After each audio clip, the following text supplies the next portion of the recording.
And as some of the glass rains down, you turn and look across the 20-foot platform.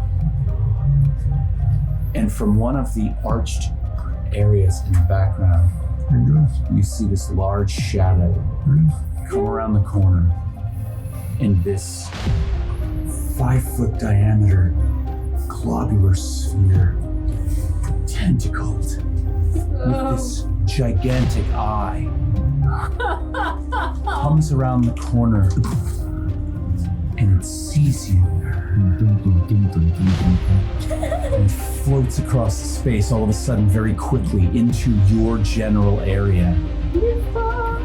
All of the eye stalk tentacles around it begin to sort of like writhe around its head. Are you the bouncer? All of the eyeballs on the tentacles kind of go and they look at you. And the eyeball looks at you and it nods. I mean no harm to this temple, to this structure. It just gently turns and rotates 180 degrees.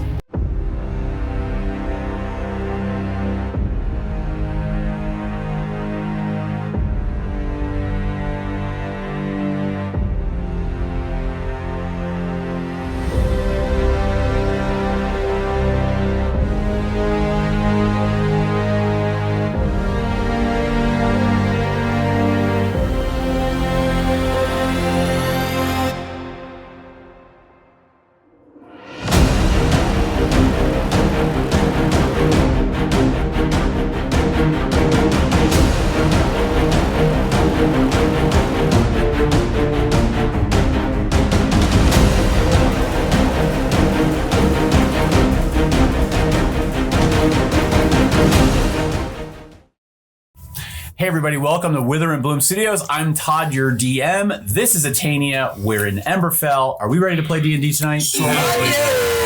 So ready. All right. So I did a quick recap for you guys before we went on camera, but just to sort of sum up for our viewers, we are still in the dungeon below the Sanctum of Itar. And at the last session, we left off in this large storage room where a fairly sizable battle had taken place. You defeated a number of undead, and you have sort of now barred the doors in the hopes of getting a much needed long rest before you journey on. Several significant things were found in the mix as you guys were sort of just getting ready to bed down, which are all interesting, but I want to turn it over to all of you to see what you want to do now. Really quickly, I just want to reaffirm the security of the room, and I want to lay out what my exact plan has been. I think I did all this at the end of last session. But what I wanted to do is I wanted to take all of the skeletons, bones, and things and just toss them into the halls and things. Oh, yeah. You said that And I wanted to take the bodies of the ghasts and place them strategically right here at this corner bend. I do remember that. So that they aren't directly in front of the door. Speaking of things directly in front of the door, after I had cleared out all of the bodies, what I wanted to do was take as many of these heavy barrels as possible and barricade both doors on either side. Right. I remember that as well. Yes. Yes, I guess. Something Do the barricades. Yes. I'm gonna try and figure out one thing quickly. Unga bunga. Well said. Thank you very much. I greatly appreciate it. Because I'm trying to see if there is anything else that I can do other than. Hang on. Inventory. Me when I'm hanging. Balls. Me when I'm hanging on. Balls. Let's got balls. Balls? Said inventory and balls. Okay. Pickle man. Question. So. Stop. I have 50 feet of rope. After putting the here, 1 second. Because I don't know if I have pitons, but I do have arrows. Okay. What I want to try and do is once I have at least 2-3 barrels in front of each door, I want to tie some rope around an arrow, try and plant it into a crack in the wall, bring it around the barrels, tie the other end around another arrow, and try and wedge that into another crack. Just so that in addition to the heavy-ish content in front of the door, there's also something holding it in place. Okay. Why don't you roll... I can't decide if I want to do sleight of hand or athletics, simply because this is more about strength and tying and kind of like a brutish strength. But sleight of hand would sort of suggest your sort of ability to dexterously tie up a... Yeah. Yo, what type of knot are you using? Is it the trucker hitch? Or What's a trucker? What's a truck? I did not say trucker. Truck. I said truckers. Well, I didn't do the scouts growing up, so I don't know. ROTC. My modifier on both of those is the same. So go ahead and roll one of them then. Alrighty. Okay, so it's a 13. Okay.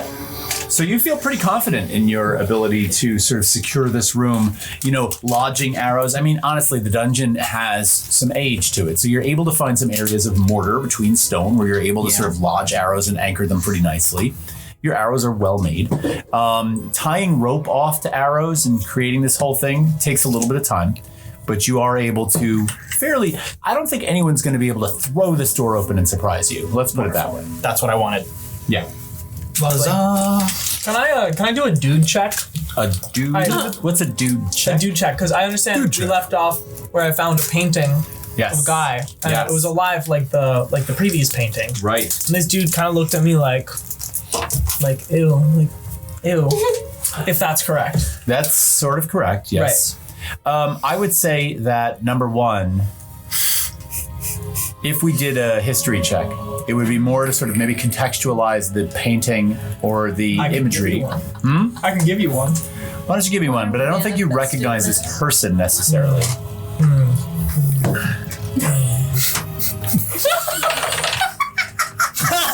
That's a... Wait, the fuck? Did you miss this one? Yeah, I did. Neither of those are on camera. I know. I slowly crept that up in there. I was like, why are we manifesting this? If this were real, you guys are fucked. That's a dirty 20. A dirty 20.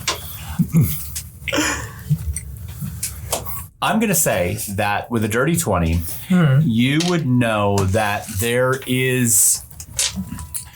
Just like those portraits you saw on the wall in the hallway upstairs, for a period of time, it was fashionable to sort of, when someone passed away, there were certain abilities within the magical realm to take a person's sort of essence or soul and almost imbue a portrait of them with it, such that it gave them the ability to communicate. Now, that sort of connection that the painting has to whether it's the afterlife or that person's soul is unknown to you. However, you do know that these paintings were sort of known to be able to speak to things that you may not otherwise be able to see. Right. Because this person, number one, had a history that it still has access to. And number two, it has a connection to an interplanar, interdimensional kind of existence. So this could be a resource. Right.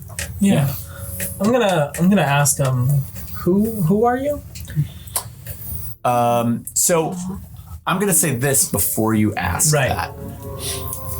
After the sort of figure in this looks at you and kind of gives its little sigh of disgust, or maybe it's just sort of a laissez-faire kind of reaction, it kind of looks at you and goes dormant. The painting almost solidifies, right? And you realize after spending a little bit more time with it, because now that the room's been secured and you're settling in for your long rest and you're sort of beginning to attune to this thing, you realize it does have limited capacity. It's only going to be active for a short period of time each day at best. So once it kind of, it's not like it's like a small device that you turn on and talk to for a company. It's sort of like, it has a certain amount of magical energy that it expends and then it's done for the day. It needs to recharge. So it seems to have gone dormant on you right now. How big is it? It's about 5 by 7, so it's just It's pocket tiny. size. It can fit in a bag. Okay. Yeah. Yeah, I'm gonna put that in my bag for now. Okay. Yeah, I might take it out later just to figure a way to fix it to my person discreetly. I'm gonna say it's more like 6 by 8. Yeah. Okay. A little bit bigger than 5. But Okay. 5 by 7 is tiny. This is a little going- bit bigger than that. That's going in my bag. Yeah. Yeah. Cool. What I want to know, just on the follow up on Cersei and the painting over there, how would I know? Like, how common is something like this? Because this is now multiple paintings that we've come across in this place that can talk to us. Like, I will say that this is likely the first time any of you have ever seen this in your lives. What about me? With my background. With your background. Well, why don't you roll a history check for me? While she's doing that, I have a question. Which way do the doors open in this room? They open into the room. Into the room. Yes. Very good. 16. 16. You also have heard tales of such a thing, but to actually see one before, not something, but you have definitely heard of them. Sure. so it's rare. Interesting. What the fuck? Thrud is going to. I mean, are we all wanting to bed down at this point? Yes. Yes, Oh, yeah. please. All right, let's do that first. Let's bed the down. I will take a watch, I guess. Okay. Lovely. Or should one of our more elvenly inclined individuals? They're asking you if you want to take it. because you don't have to. We have 2 elves in this party. That's true. So why don't the elves? I don't know. I can meditate. You're a Fuck off. Minotaur Remi's elf. taking a nap. Remi's going to sleep while this is being discussed. Yeah. Remi's going to bed. I too. She almost died before. She's going to I'll sleep. start a watch. I have no problem with that. Well, wake me up for a second. Okay. Before you go. All right. You get a little zen. Yeah. Thank you. Get a little. While I start my rest, what were, because my notes are absolutely horrible and I wouldn't have taken notes of this, what were the stipulations of Sweaty's tankard? Oh my gosh. Right, I don't remember those. I will get those for you. Okay. It was if you Like, put an ale in it. if you drank something out of it, didn't you like gain the benefits you of did. something? You got You something. did. Yeah. You did. You got got it healed you. benefits. It Oh, it healed has to you. be L. I didn't think so. I thought it was. But I it had to have thought, an doesn't ale. it heal you a certain I think amount? I thought so. I don't know. I thought it was ale. I don't mind these. See? I mean, if it's ale, it might be ale. Oh God. my gosh. It might be ale. In that case, I don't think I can do anything here. Man, that really should have been a. I mean, I'm not. It's probably ale. I think Thrud's right on that. So that's not that big of a deal. I do want to figure that out though. Yes, And I will we get might be you. able to figure that out. I might get you those notes on the break. Yeah, it's fine. Okay, so everyone else is going to I'm asleep already. sleepy time. I'm gonna go into Drew's my gonna little put all the trance. boom bags into a bag and with the boom balls. Boom balls? Boom balls? Boom bell. Kind of rest her head on them. Oh, That's a little scary. Boom ball pillow. Okay. Quite scary. okay. Well, then I'm just gonna, I don't want to be near the doors per se. I'll kind of go to the middle of the room. Yeah, I feel like Remy would have gone. Could I? I'm curious. Yeah. Since I am going to be meditating semi-consciously for an amount of time, if I were to go into this semi-conscious meditative state with a question in mind, could I use that time to almost like inserting or starting a program and it goes on in the background? Spend some time thinking about a problem and come back to with some intuition gained during my meditation. I think it would depend on the problem, but I like Right. the I like the Right. concept here. What are we talking about? Okay. I'm not sure. seriously is not thinking about this. I was excited by the idea, and I was like, well, I don't know what the fuck to do. I think it's entirely possible. Yeah. I think what I might do is I might, because it's only been a day since I left my book with the library in, what's it called? Corey. I wanted to call it K-Lid. Might be 2. Might be 2 days. Yeah. 'Cause no, it's only been a day. Yeah, right. I'm just I gonna went to Corey after ask myself as I go into this meditative state, like, what's wrong with it? What bothers me about it? Because, like, it's a weird book and it doesn't make sense, and I want to pinpoint, like, what is really especially odd about it. Okay. Yeah. Okay.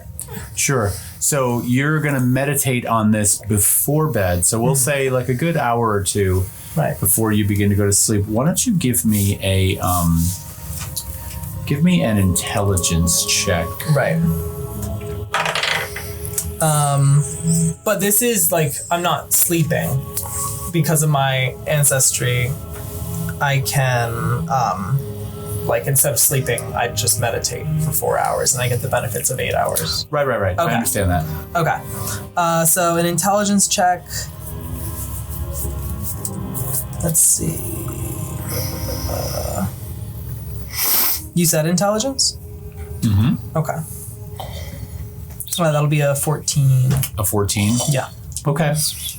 We'll talk after you come out of your meditation. Lovely. That's too sweet for food. The rest of Just you, like the snore that wakes her up halfway through. Like a That's for sure. the rest of you bed down. Pre-REM sleep. The rest of you bed down, drift off to sleep, and Branmorn, the 4 hours or so that you spend in the first watch are pretty uneventful. Okay. I will say this: there is one point while you're sleeping Oh no. that it's totally silent, and you're trained, at least from what you know, you should be thinking about footsteps, noises approaching that sound like something rhythmic. None of that comes. But there's a moment, and it only lasts about 15 very long seconds, where all of a sudden you hear something rub like against the door. Like you didn't hear feet approach. You just hear this, like almost as if someone put their back to the door, Do I know which door? the one you guys came through. Okay. So something rubs up against the door almost from the bottom to the top and then back down again. And you're frozen. You're a little bit frozen with fear. No. Do you want to do anything to this? no. No. No, I really just Bait. no. Did you say bait? So you sit staring at the door. Yeah, I'm gonna stare at the door. I guess I'm gonna, prepare to, wake up friends if something happens, but I'm going to just kind of hold I just fucking terrified in the middle of this room. You're holding your breath. You're holding your breath through snore. through.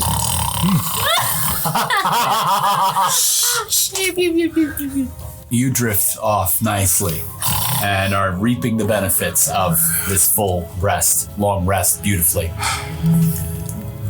And all of a sudden, the previous dream you had, do you remember the previous dream you had? Oh dear. I can refresh your memory. Yes, there was it was when I was going down the gullet of a dragon. Yes, you broke through the ice wall in the cave, this Yes. recurring dream, and there was a dragon in the cave.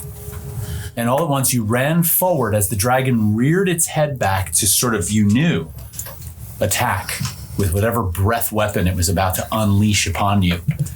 And in some fit of insanity, you threw yourself into the mouth and throat of this dragon and down into the neck. and you find yourself in what almost appeared to be It's like a water slide. a staircase, like a water slide, but there was a staircase. And so you traveled down into the gullet of this massive dragon. And you wake up. I shouldn't say you wake up, but you enter a dream state where you are now in that space again. You are inside this interior space. And it's not like you're inside the organs of a dragon. The walls are scaled, almost like you'd expect the outside. So it bears the tenets and hallmarks of what a dragon's sort of outer aesthetic is, but on the inside. You sort of make your way down this hallway. The walls are dripping with what appears to be almost like an illuminated silver material. It drips to the ground, and as it hits, it makes that sort of telltale, cliched, very echoey drip off into the distance. It's like, And you are looking around. You've drawn Tyr, because now you realize something's really going on. And you round a bend, and it's sort of like one of those things where space, there's no logical connection to spaces, right? In other words, at one moment you could be inside, the next minute you're outside. At one minute you could be in a familiar place, and the next minute you're in another plane of existence. And so this dream sort of begins to unfold like that. And as you round the bend in this sort of very close, humid, but scaled space, you turn the corner and you're standing in the mouth of a cave, looking out over what appears to be the city of Frostholm. In the distance below you. You're high up on a mountain staring down at your hometown. Yes. And for a moment you're relieved. You're outside of this space. You almost appear to have been victorious in your Passed dream. through the dragon sphincter. Yes, you have passed through the dragon's sphincter and emerged on the side of a cliff, and there you are looking at your home city, and you feel this overwhelming sense of relief, and you're like, I'm home. And you breathe in the cold air. You look off into the distance, and that's when it catches your eye. You see right outside the walls of Frostholm what appear to be 3 absolutely gargantuan giants. One has an enormous hammer that looks like it's made out of a 300-year-old tree, and attached to the end of it is this gargantuan piece of stone. Smashes through the walls of Frostholm. You can see desperately as what appear to be ranged weapons or catapults firing over the walls, hitting these things, and they're unfazed. And it's one of those things where you want to run, but you know that run towards it. The distance is too great to cover, number one. And number two, you have this overwhelming sense of helplessness, like almost as if your feet are glued to the ground. You begin to draw down of that sleep state. Was there going to be a second watch? Yes. Yeah. I was just going to say, after everyone else goes to sleep, I know you're meditating, but I was going to be sitting in the center of the room, and I was going to... Yeah, I was going to drop over some dice. I'm going to sit there, and I'm going to put out Sweaty's tankard. Just spend a little time with it. Thinking of, where it came from and the experiences that we had with it. And then one of the things that, Frivera taught me back in my last, little training session, was a way to call myself a friend from essentially my homeland, the other side. Mm-hmm. And I'm going to spend time to cast that spell. And I'm going to cast Find Familiar. And I'm going to summon forth a very shaggy, longish hair, red and white cat with green eyes. Looks familiar to some other people. And I'm just going to spend some time with it. It has, it's not exact, but it has some other features. It actually has small wings on its back. But it is familiar looking. And I'm just going to spend some time with Sweaty Stankard and the new cat that I just summoned on my watch. Which I'm sure, the cat was scared as fuck with the noise too. We're just sitting there. The components for that spell, both heat and the herbs that are present that, sort of are also in turn heated by the charcoal that sort of burns off as you're sort of performing this spell, emanate out into the room, creating this really actually quite pleasant smell. And as that sort of smoke begins to sort of become voluminous It's a little tank. and forms into this cat, it sort of is left standing right in front of you and immediately just walks up, crawls into your lap and curls up. Just little scritches. Little scritches. And then after this 4 hours or so, I'll go over to Cersei and, kind of give her a little nudge and it's your turn. And I'm going to let Cersei know that something rubbed up against that door over there. It sounded like it. Was it that fucking peppermint cat that you have? Well, it's not. It's ginger, not red peppermint. Red is in Right. orange and white. Yeah. But no. This is just a friend of mine. How? Okay. You didn't open the doors? No, I did not. Okay. This is all in a whisper, but rubbed against the door? everything was dead silent except for which that comes every No, now that's and been then. echoing through my dreams. No, it sounded like just something pushed up against the door, maybe just or a hand or something. Oh, just that's fucking weird. I wasn't. Oh, okay. I'm not fucking with that. No. So Okay. I'll be right. over here. Giants. I'm gonna telepathic speak to Thrud. What? Calm down. It's okay. Is, You're okay. what the? You're okay. Is that the cat from the fucking tavern? Sweet. Get out. I'm going to go meditate do your thing. in the corner.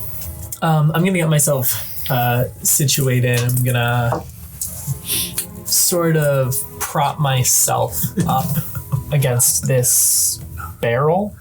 No, I'm gonna sit against the wall here, so I have a view in my periphery of both doors. Okay. And I'm gonna get my longsword out. I'll be sitting up, like with my legs up like this, and probably my sword hanging down, touching the floor like that. And I'm just gonna listen carefully, but also, having just meditated, is there any conclusions or questions that I came upon within my meditation? You were meditating on the idea that the book bothers you for some Yes. reason, and you're not entirely sure why. And And I'm going to assume that it goes beyond the obvious. Yes. That a lot of the dates in the book seem to come from a time in the future. right. And so it appears kind of strange to you. Right. I think one of the things you start to sort of just settle on as an idea for why the book makes you uncomfortable is beyond the dates being from the future, there is a familiarity to the writing that you don't quite understand. Mm-hmm. And it has a closeness to you in a way that you can't quite put your finger on yet. Right. And I mean this from the standpoint of there are mannerisms in the language Right. that seem close, but you don't know why. So almost like if I'm recognizing that as something that feels close, would I feel like it's from like the writer might be someone from Elder Grove, It could be. like, or some sort of. It could be. You're having a hard time really pinpointing it. However, you feel like it's sort of like when you've seen someone before that you know and you can't And you quite just place it. This feels like that kind of level of familiarity. Right. Yeah. Lovely. Okay. I'm just gonna ponder that while I sit and listen. About 2 hours goes by. And the door on your left, which is the door you have not yet gone through, Fucker. you all of a sudden become aware of this, at first what appears to be what is about to be a sound. Like it's almost as if your consciousness, your attention turns to the door before My hair starts to prickle. your hair starts to prickle. There's a sense of a presence, and it's strong, right? And I want you just to imagine for a moment what the sound might be like if someone took a very gently inflated balloon and just bounced it off the outside of the door, just like a slight touch. There were no footfalls. There was no sound of anything approaching, but you just hear this boom, and then you hear it again, boom, and then this slide as something rubs itself up against the outside of the door. Awesome. And then back down again. Now this is the opposite door that Branmorn had pointed out. Fuck no. And then no. just as quickly as it came, it goes away. Right. Wow. Nope. I'm not gonna wake anyone up because this sounds just like what Branmorn was describing, and maybe people will be able to get their full rest by the time. Okay. What? Did someone just slam on the door? No. Okay. What just happened? Your nerves come to a point of total awareness. They're standing on end. You realize the presence was powerful, but continue, please. Tell me what Right. you were telling me. Fucker. I mean, do I recognize? Is this presence familiar? Would I know what it is, or it's just something foreboding and powerful? I would say foreboding. Powerful is debatable. It sounds like something large rubbing on the outside of the door that you sort of seem to almost become aware of before it happened, as if you were like, it's like when you're outside in the dark and you know someone's there. Right. I'm not going to wake anyone up, but I'm going to prepare. I'm actually gonna stand at this point. Okay. Sword at the ready, and I'll be ready to shout if I need. But I'm also gonna take care to protect my mental space. What does that mean? Because if I got this sort of sense of intuition, I'm not really sure where it came from. I'm not sure if it's something screwing with my head. Okay. Right? Okay. So I'm going to be careful and mindful. Very demure. God damn it! I Very fucking demure. knew it was coming. Very mindful. It had to happen. Careful. Canon Very events. considerate. Very mindful. Okay. Take off my Fair enough, and noted. But you do not hear this sound return, nor do you feel like this thing is still outside the door. Okay. It sort of has become so quiet that you sort of dismiss it as a momentary thing. Okay. And the rest of the long rest completes. Okay. So you're able to make it through. So, yeah. Once you come to from meditation, or perhaps I'll even give you a little nudge once it's been long enough. Like, hey, I don't know, something weird happened, like what happened with you. I was just sitting against the wall, and suddenly I just got like this sense, like my heart rate spiked, and my hair started to prickle, and then I just heard like this gentle like boom, boom, and then like a rubbing against the door. No like footsteps like you said. Did I hear the boom? Or just a rub? You just heard the rubbing. But it was very gentle. From that door? No, from the other door. The other door. But when this happened, did you feel any sort of sense, any sort of like sense that something was coming? Nervous. Right. No, I don't know. We're in a creepy fucking... I just like, I got this sense that it was going to happen before it actually happened. Did I feel that? What is that? Did you feel the sensation of it approaching? Yeah. No, because mine was more or less like quiet, dead silence, and then just noise. Right. What are you talking about? On the watch. Is there a change in the atmosphere of the room, Todd? Right now? Yeah. No, there's just a general sense of tension that Right. sort of seems to be building off of both of your stories and the realization that this sound came from both Doors. Cool. So how do we proceed? Yeah, on watch, the door we came through, something sounded like it rubbed against it. And then Cersei heard almost a similar Little like tapping, rubbing and then a rub. from both doors. That's Fucking weird. that's weird and unfortunate that is, we heard these things on both ends of the street. Creepy Sleep well? place. I did. I had a weird dream. Did you slept ever have that well? dream where there's I do. little maidens tossing dill pickles at you on an altar? Why am I Are the you only one that eating has these that dream? dill pickles in a suggestive way? No, I wasn't. I heard giant. Oh. You heard that? You were just you snored sometimes. Well, I've been told that by many lovers many times, but You were what else did I mumbling. say? Giant.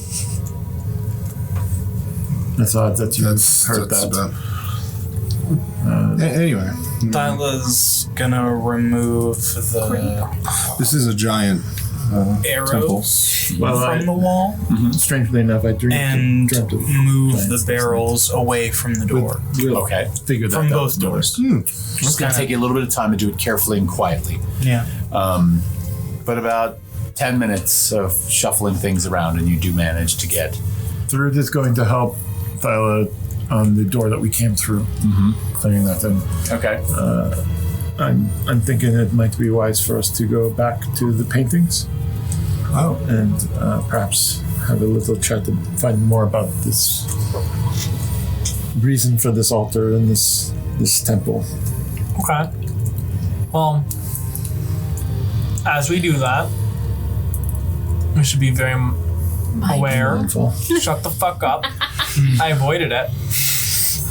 Aware of what's around us, because Yes. something's clearly on that side as well. Well, if you heard things and you heard things and they were both from different doors, we have a We should check if almost that. undeniable chance that something is on either side of both doors. So We should check if that that door we couldn't unlock has opened. You know, the one right where Thyla fell through. back just past where the three paintings Yeah. were. Yes. Indeed. Because it's not like we saw any other place that something could have come from. Well, I feel rested. Yes. Indeed. I do have a bit Rejuvenated. of brightness in me. Good. I think that learning more about our circumstances and the place that we find ourselves in is always a good thing to do. Should we question the paintings, see what we can glean, and then go on through that other door? Sure. Yes. All right. I'm gonna draw my scimitar, approach this door, gently open it, and peek out. I want to just check if there's anything out there.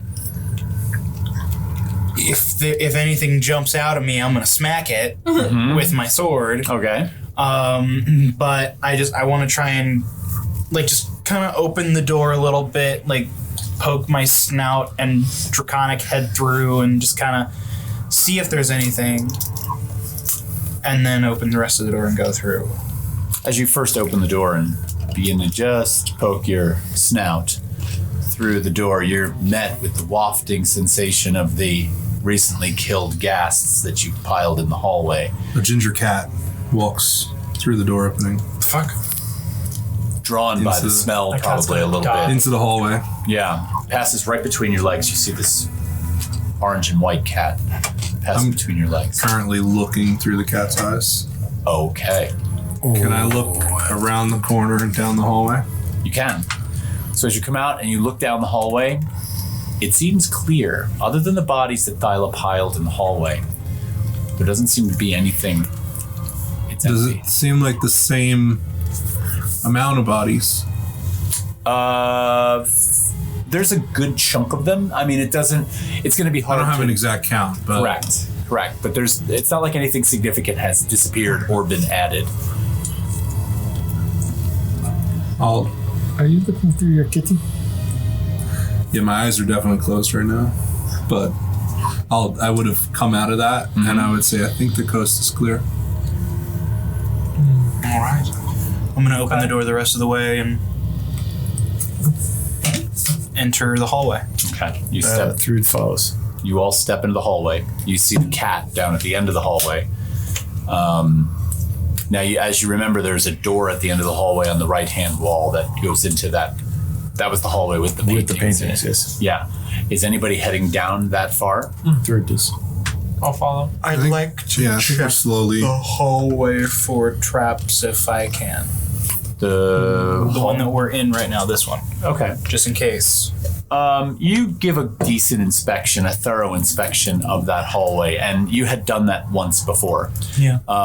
And so it appears to be the same as it was. You have a decent amount of trust for this space. Wonderful. You have dark vision. Yes. You make your way to the end of the hallway and you turn to the right and look through this set of doors into the hallway with the paintings, which is illuminated. There are sconces on the walls. But as you sort of look, you notice that down at the end of the hallway where the turn is made there, around the bend, you almost swear you see a person that just walks around the corner. Great. But they're gone as quickly as you see them. They're gone, as if they're kind of putting distance between the two of you. I'm going to, as quietly as possible, go through the door and go to the middle painting and whisper, Lady Darwich. As you look up at Lady Darwich and actually all three paintings, they appear to be asleep. Forgive me, lady. I do not mean to wake you prematurely. But I could use your assistance. What is it? I just want to know exactly what this temple is dedicated to. What it's dedicated to? Well, I know it's the Temple of Iktar, but what really, besides this notion of terrain and areas being carved, what is it about Iktar that we need to know to survive this place and complete our mission? Well, that's a very good question. So I'll tell you what I know. Back when we used to be directly involved financially with the institution, like I think I told you once already, we believed in its mission, in its purpose, about the abundance that was being brought to the land, and that we wanted to bring in parishioners to help sort of celebrate the newfound life that was here.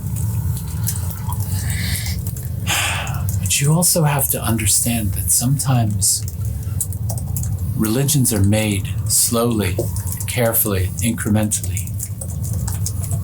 And when they fall quickly.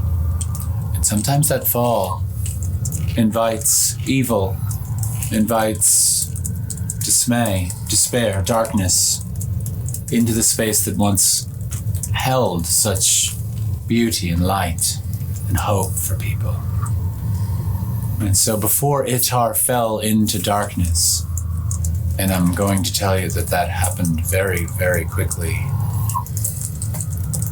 the gates below this space crumbled. That which protected the holy sanctity of this place seemed to weaken almost under the weight of the despair and the loss of the belief system. And deep in the darkest shadows below us, openings were released. Things happened. Nobody ever remembers the Tuesday night as D&D. And the calls come in. Especially when the phone is on the battle map. I know.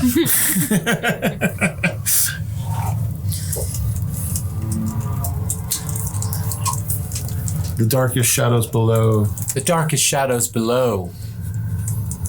The deepest depths below Itar seem to almost weaken.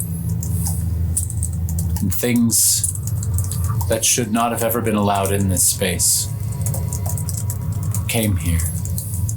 Itar is not a wholly safe place anymore, and one of the reasons for the rules around our relics is so that we may maintain what little we have left.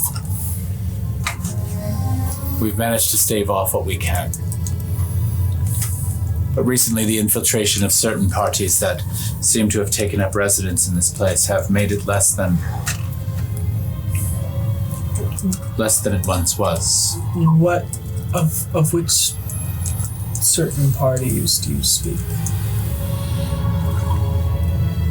It seems like this place has become a holding ground for hatred and war, and it's sort of the energies of those things radiate outward and help evil to sort of thrive in this space. And so I feel like a holy place should be left holy and not used for Evil deeds. nefarious deeds, Right. correct? But here we are. Right. And here we are poised for aligning but differing interests to purge such evil from this place. Well, I'd like to think someone could do that, but What exactly is down here? well, unfortunately, my dear, that's something I can't answer. The lady of my status was never really down in these depths before. As a matter of fact, the likeness of me hanging on this wall in this space is the deepest into this place I've ever been.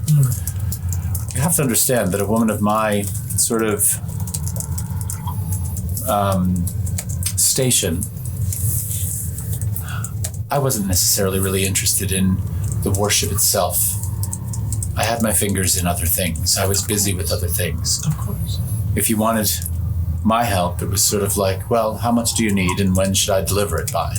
If I believed in your cause, of course. Now, to be stuck down here after being celebrated as such a patron of such a wonderful space seems a bit of an insult, frankly, given that this is my only connection to what exists in the outside world. Would either of motioning to the paintings on either side, would either of them know what's down there? Not those two. Huh. I guess. Possibly they might have other information for you. They're less amicable. I find myself to be rather agreeable personality. Indeed you are. I think you're not mistaken. Would you care to introduce us to them? Oh, they don't like me a bit. I can try. Oh. Would you think that we might have more luck on our own? Perhaps. Perhaps? Yes. Okay. Alright. Usually when we get talking, we argue over the same things. If I open my mouth, it might set off a chain. Why don't you try first? I'll feign sleep. What do you normally argue about? Ridiculous things. What wound us up here? The blame for what happened to this place. Who knows? The dampness of the air. Any number of things cause us to argue. Interesting. Well, we'll give it a shot. Good luck. Thank you. I'll pretend to have not been involved so you have a chance. Appreciate it. That Thrud's going to slowly walk down that hall to just look around the corner and also be very cognizant of where she steps. Of course. She, without stepping on some of the pressure plates, looks around the corner into what was that chapel from earlier. And you don't see any people, but you do notice that there are flickering torches in there as if it's been illuminated. You can't see what they are or where they are, but you see light emanating from the door of the chapel. That was the room that was previously locked and unable to get into? No. This is the room that you all passed through where Remy found the crystal necklace in the altar. The I thought that was back here. It is. That's what you're able to. I'm sorry. I thought maybe I'm confused, but I thought the paintings were on the wall here. Mm-hmm, Yeah, that's correct. So I was trying to look around to see if that door was open. I see. Oh my goodness. I will say this: as you approach that intersection, you do notice that those two doors are in fact still closed. And you also can see that there's light radiating from that chapel. Yeah. Very good. Okay. Neat. Lovely.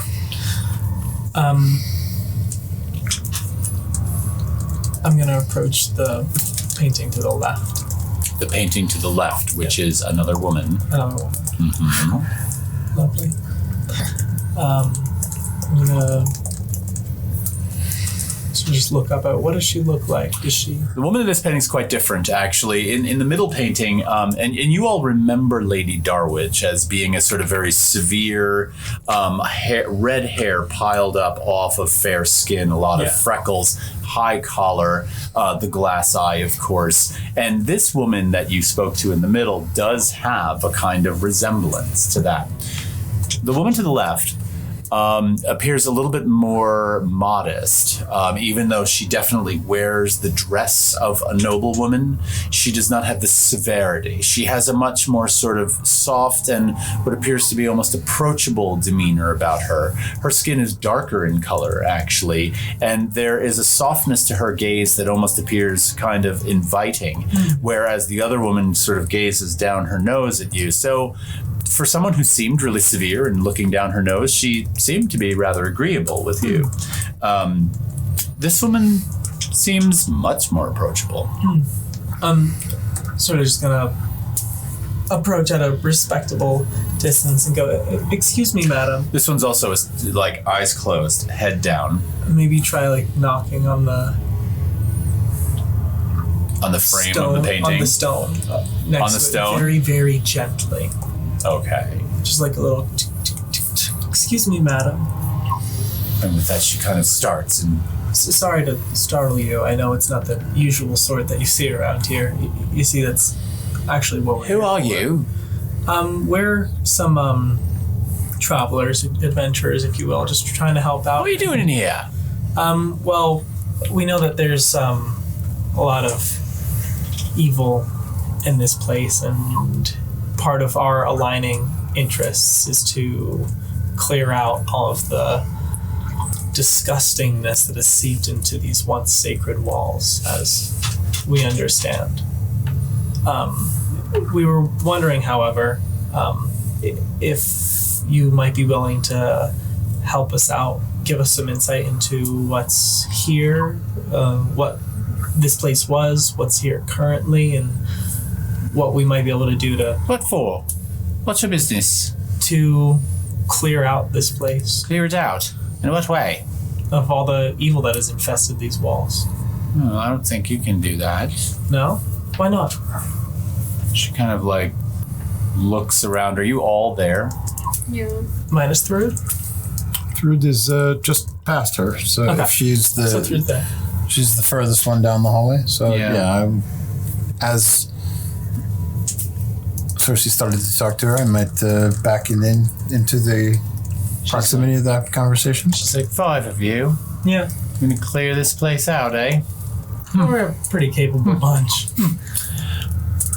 We've made some substantial process already. Really? We have That's Progress, ambitious. cleared all the way through here. Oh, and a little bit through as well. So you've been where? Well, through the entryway, we met the doorman. Ansel. The monk. Monk Ansel. Useless, that one. Lets anybody through the door. Doesn't really matter. Yeah, but we also cleared out a bunch of foul, disdainful creatures. Undead. Yeah. Oh, the undead. Yeah, those are the recent additions. Yeah. recent additions? What was here prior to the undead?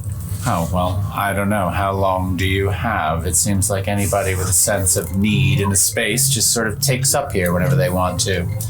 It looks like we'll need to take a break, people. We'll take a break. We'll be right back.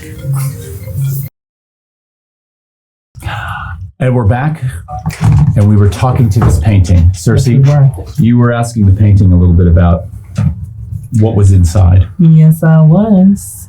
I think, however,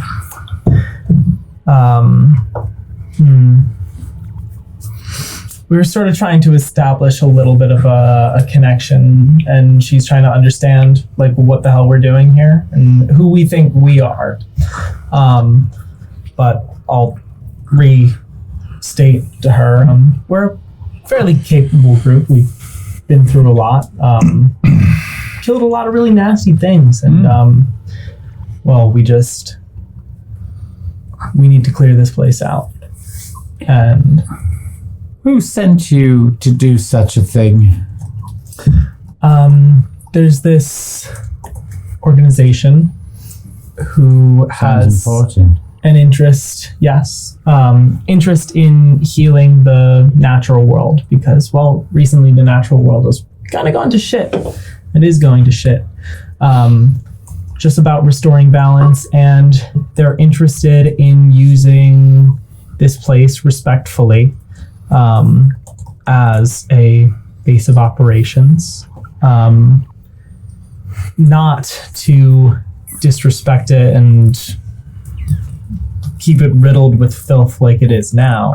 I understand the Temple of Itar was once populated by those who practice a particular religion, and I understand that religion is not so much around anymore, but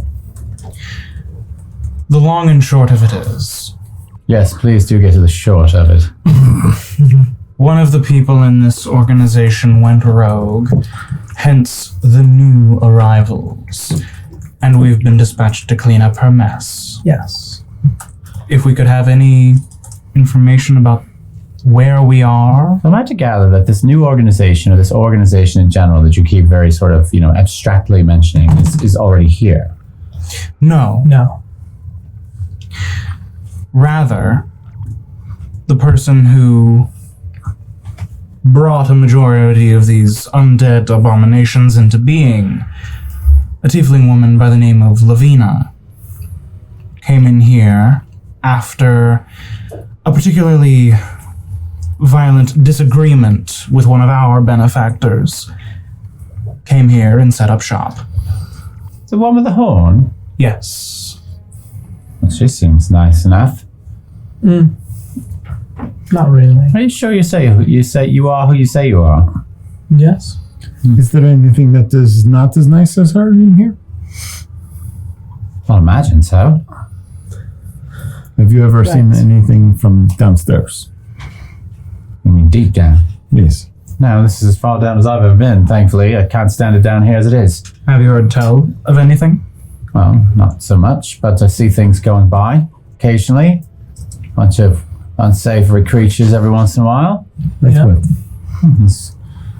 These things with long tongues that smell really bad, and can't really get too much a sense of smell, but I do notice that other people are repulsed by them. A bunch of like graveyard things, like things you'd see in a graveyard. Occasionally some like hulking orcish types, like the kind you never really like to keep around, the ones that civilized nations tend to keep at bay. So we've seen a lot of those down here, moving their stuff around. Interesting. Okay. All right. Do those types of things seem like they were in graveyards at the one point? Oh, no, not them.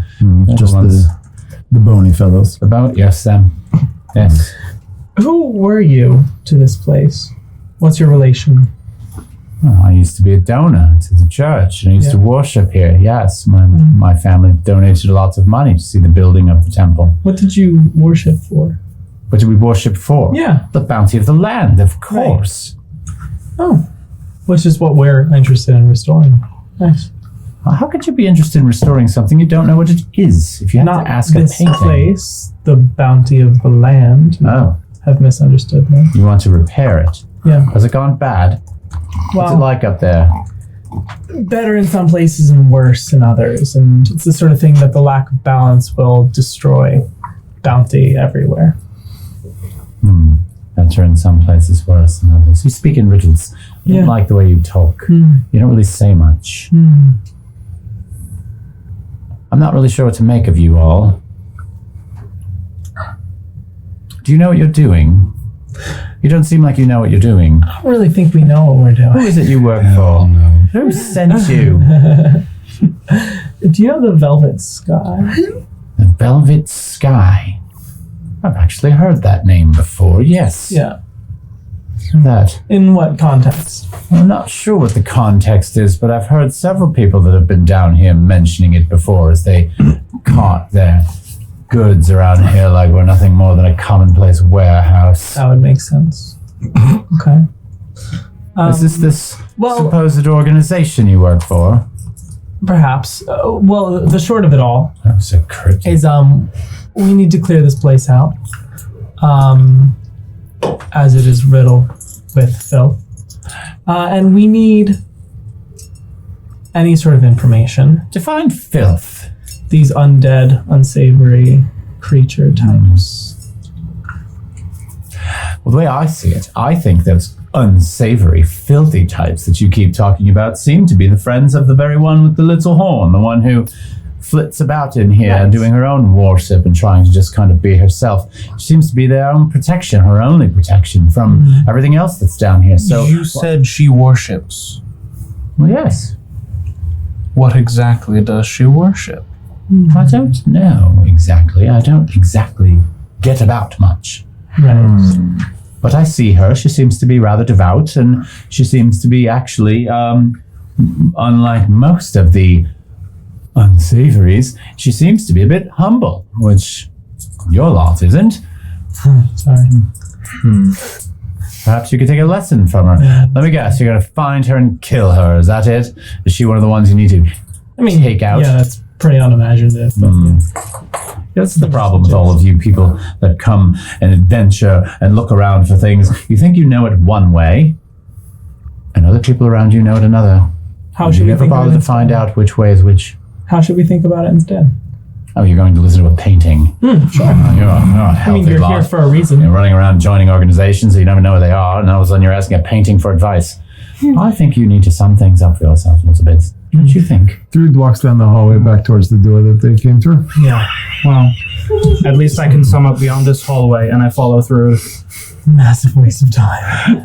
You're going back towards the storage room you were in Yes. before? Yeah. Okay. I'm gonna turn to the middle painting and be like, she fucking sucks. She kind of looks at you, raises her eyebrows, and cocks her head. She's like, Told ya. Okay.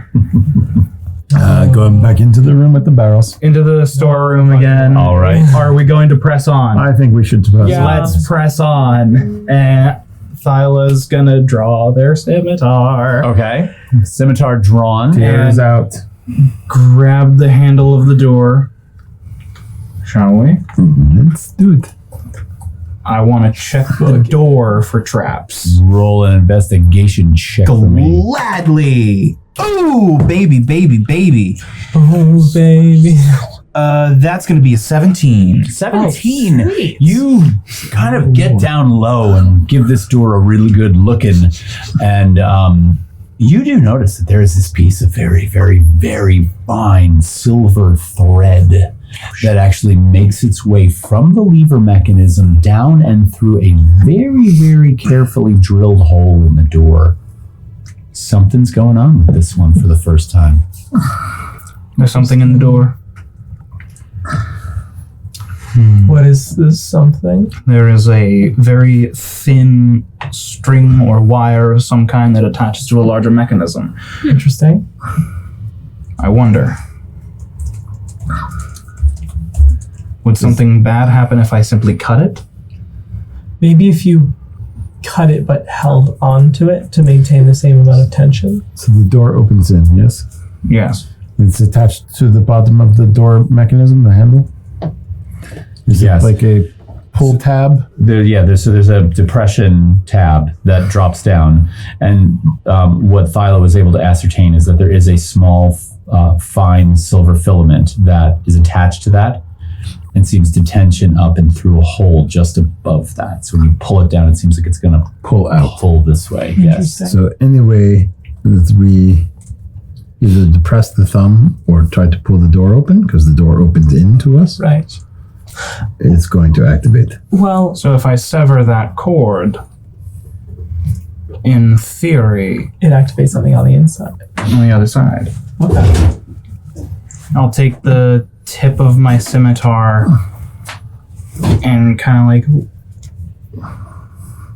press it against the thin strand and just stink and cut it. Okay. And then I'm gonna step back because I don't know if something's gonna happen. It's gonna blow. I'm just gonna. Okay. All right. So as you, and this wire was not meant to be seen. This is a very, very discreet thing. It's only on the 17 investigation check that you spotted it. And so as you slice across it, you sort of see the wire all of a sudden go into the hole, and you hear a boom, boom, boom, boom on the other side of the door, as if something fell. Interesting. Step into my office and I open the door. What's an office? Okay. So as you depress the latch and swing the door open, which swings open with ease, actually. Nice mechanism on the door. You do notice that laying in the hallway just beyond, and there's only 10 feet of hallway that goes in, but laying in the hallway just beyond, there is what appears to be a very small weight, like a steel weight with a handle that comes up and sort of an eyelet at the top the steel thread was attached to. So it's almost as if this was counterweighing something. So as you turn around and look at this, you realize that had you pressed that down, it would have actually dislodged this in such a way that it would have set off a second thread. And there was a mechanism hiding in the door that actually would have come down and planted itself right in the top of your thumb. And it had the potential to at least poison you, but also potentially sever your thumb. And by dislodging the weight, it took away the mechanism that actually would have come out of the door. Oh my god. So it's almost like a little toothy claw that would have gone. Oh, that's down actually kind of into really your cool. thumb. That's really sick.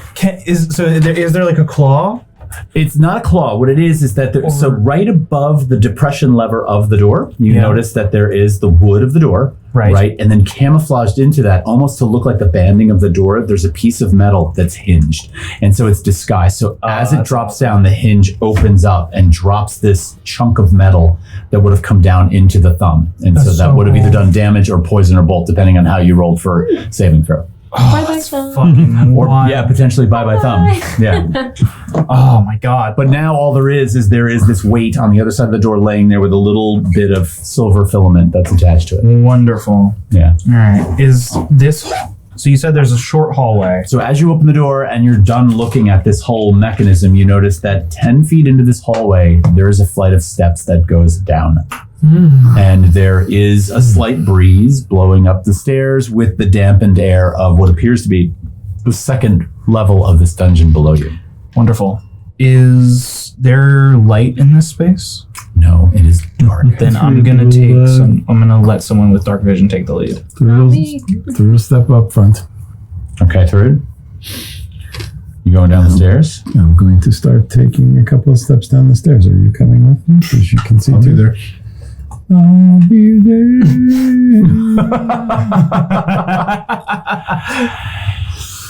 Down the stairs, about 20 feet, and the stairs turn to the left. Okay?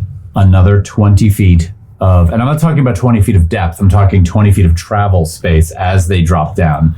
And you ascertain that you're probably about 20 or 30 feet below the ground by the time you get to the bottom. You are standing in a 10-foot wide hallway that just sort of emanates off into the darkness. Now, down the hallway about 40 feet, I believe it's 40 feet from memory. But just to look at the map and clarify, we came out 20 feet, out and down 20 feet, turned to the right, and turn then to the left. Turn to the left. Yes, did I say right?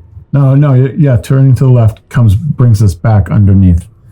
This way. Yeah, you're doing a great survival check there. Yeah. Thank you. Yes. So, It's like 3 times already now. hang on a second. Sorry, Can I it's look about at- 70 feet down the hallway.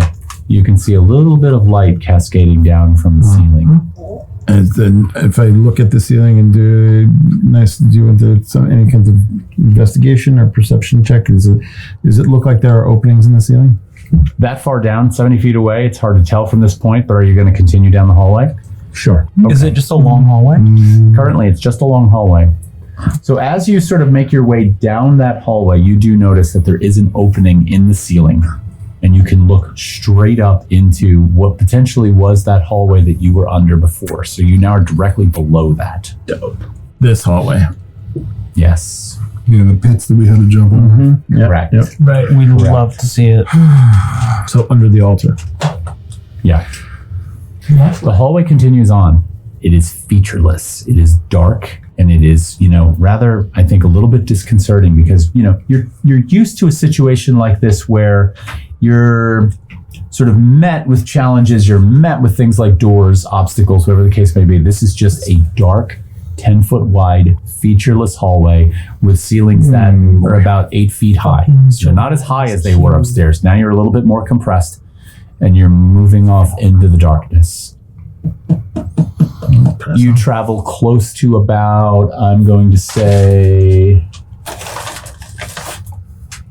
about 120 feet. And directly on your left. What? Have we come to the second opening in the ceiling? You can see it ahead of you. It's ahead of us. You're almost there. And now that you see that second one ahead of you, you do notice that on your left, there is an opening into a room. Oh, shit. Is there any light in this room? Nope, it's dark. Oh, fuck. I'm going There's going to be to a stairway up. edge over to that opening and as stealthily as Thruth can possibly manage to kind of look into that space and see what she can see. As you peer in, you see this, what appears to be about a 20-foot by 20-foot small space. Appears to be like a storage space. It appears at first to be an empty room. But then you look in the wall on your right, and there appear to be 9 sort of small doors in the wall in a 3x3 pattern. They almost appear to have like a meat locker-esque kind of opening on each one. So there appears to be a handle on each one that would swing open a slab-like door. Is this a crypt? Do these look big enough for a body? I would say that someone of your nature as a cleric, you would know that this does appear to be a crypt, yes. Fuck, dude! The doors are closed? And that's on the right side of the of the 20 by 20. Yeah, so when you walk in, you're kind of in the middle, and as you sort of look around the corner over here on the right-hand wall, you have this wall of Nothing on any of the other walls. No, the room otherwise appears to be pretty featureless. It may have held things at one time. Like a little closer investigation would reveal that there are old sconce holders in the walls, but they're not currently being used. There might have been a place of worship in here or a place to sort of say a prayer. Okay. You see these 9, and yes, they are all closed. Does it look like they've been opened and reclosed? Are you going inside and looking also? Are you all in there? I'll join Thrud.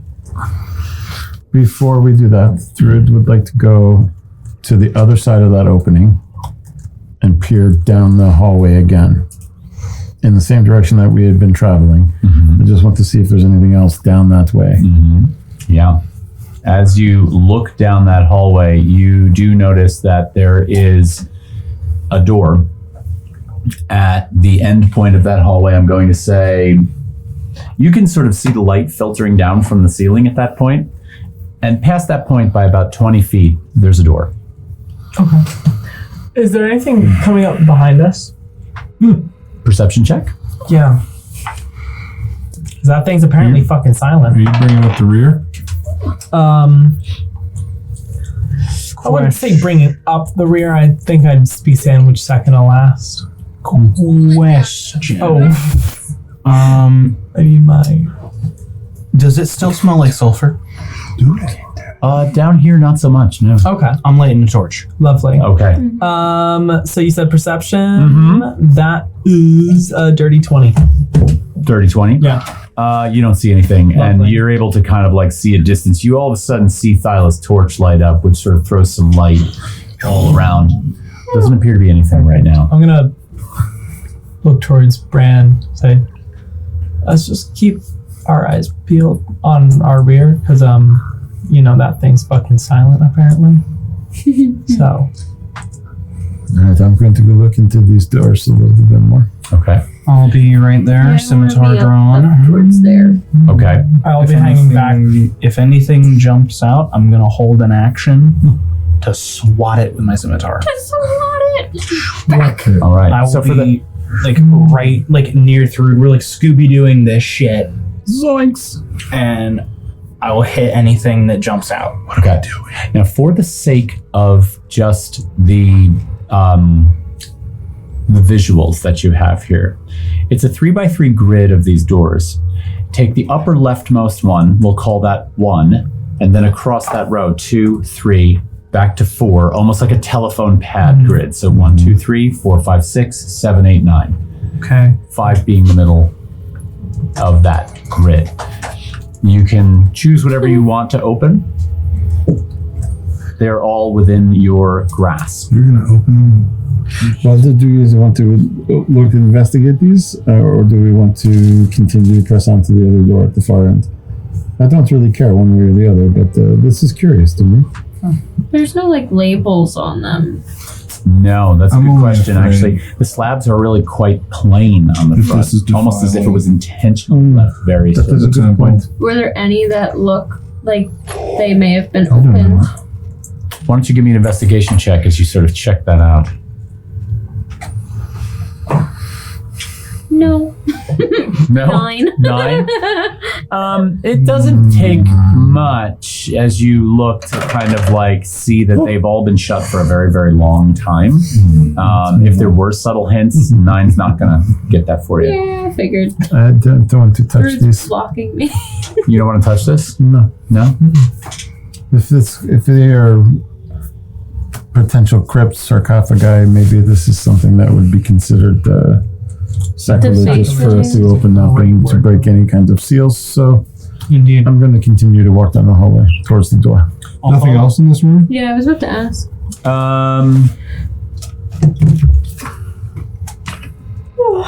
Hang on, please.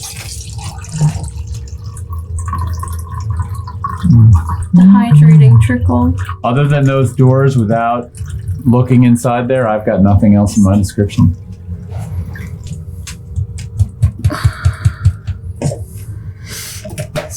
You said looking inside of there.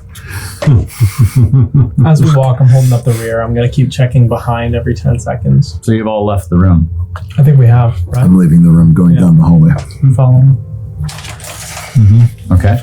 All right, we've all left the room. You fucking smirked. What did you say? I said you fucking smirked. Me? Yeah. I Leave it. Don't push the button. Don't do it. You didn't even say anything. You just was like, So there's a door on the far end of the hall, right? Mm-hmm.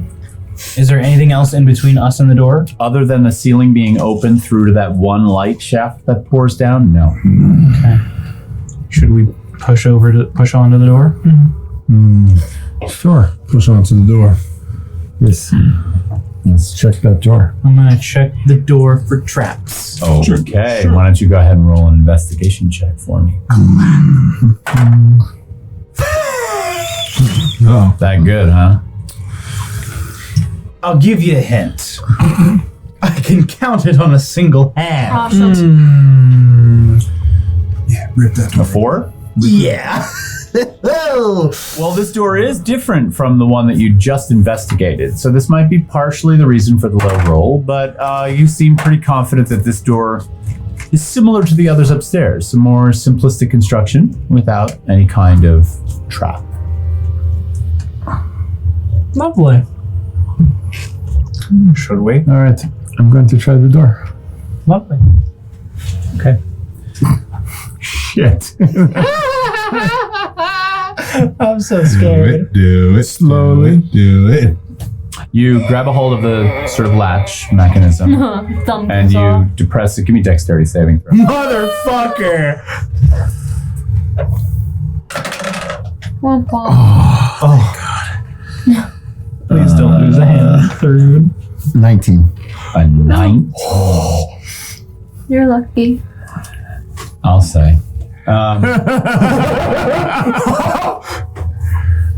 Your understanding of metal and, potentially craft and construction, you're depressing this lever and you understand that the general mechanism of a door as you depress the lever should be to somehow lift, unlock, or unlatch whatever it is that is holding it. And that usually functions in sort of one movement. And as your thumb depresses this lever, you feel something far more complicated happen in the pressure that is applied. And just as you hear this quick click, you withdraw your hand as this sort of cuff, this metallic cuff comes up out of the bottom and attempts to grab and shackle you. Ooh. And this thing comes up and goes shunk and locks right where your hand is. And you realize that had you not withdrawn quickly, you'd currently be locked to this door. Nice. Nice. And so you pull your hand back, right? And this thing sits there, locks, and then slowly begins to go. And it doesn't look like it would crush your hand or harm you. It just looks like it would have pulled you fast to the door, right to the surface of the door. What do you want to do? That's crazy. So currently that is partially deployed. It seems like it's fully deployed. I think it thinks, as if a mechanism could think, that it currently has a hand in it. Yeah, yank that door. Does this door seem like a push or a pull? Based on the location of the hinges, this is definitely a pull. Okay, great. Is there something else to pull it? Like, is it like a double door that can be or is it's a single door? Oh, motherfucker.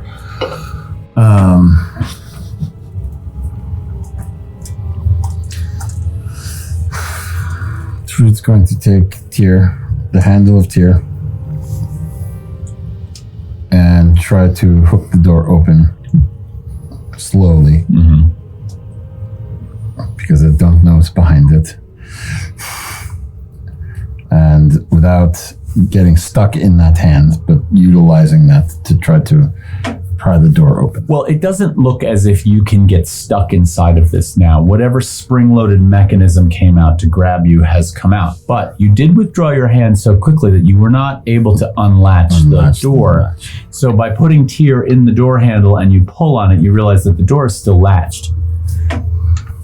Shit. I'll reach around and I'll activate the latch. You giving it the reach around? Yeah, I'm gonna reach around through. Reach around. You did that. I know.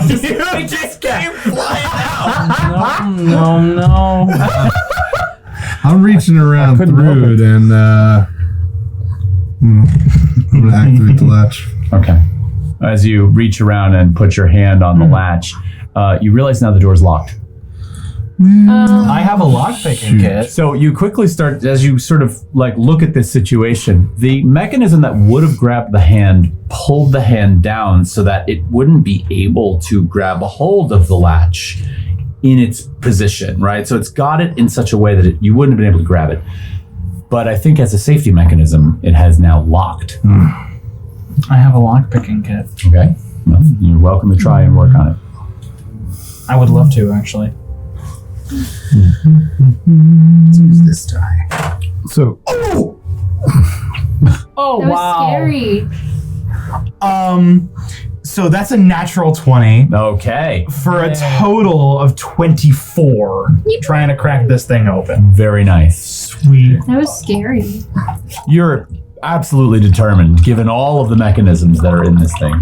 And it's not long before, with your lockpicking tools, you're up there and you feel the whole thing sort of release, and you grab a hold of that mechanism and swing the door.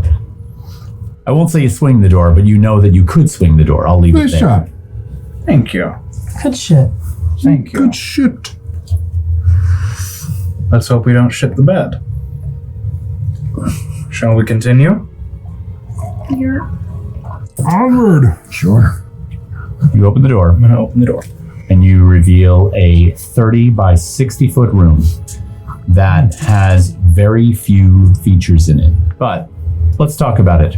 Number one, there is an altar in the middle of the room, 2/3 of the way in, that has a tortoise shell sitting on the top of it with 3 candles behind it. The tortoise shell's openings appear to be stuffed with a fabric of some sort, a coarse brown fabric. The shell looks like it's about 18 inches in size overall.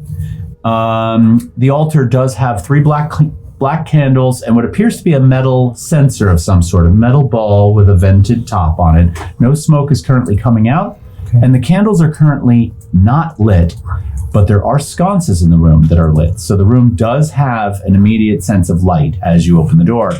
The room does look to be a makeshift chapel, because as you sort of like look around the room, it does appear to have once been some kind of barracks, which is very strange given the circumstances here. Off on the sides of the room, you see what appear to be the remains of bunk beds that have been smashed or rotted with time, covered in dust. There is a little bit of bedding that remains tossed around with them. And that about is everything in the room that you can see upon first glance. So she worships a tortoise. Are there any other doors in this room? There's a door on the opposite side of the room, the back of the room, straight through. Do we think that this is Lavina's? I think so. Do you think she'd get mad if we broke it? I think you want to break me. And I think you're your own person. You can make your own choice. Well, I don't want to make a choice that could risk the lives of everyone in this group.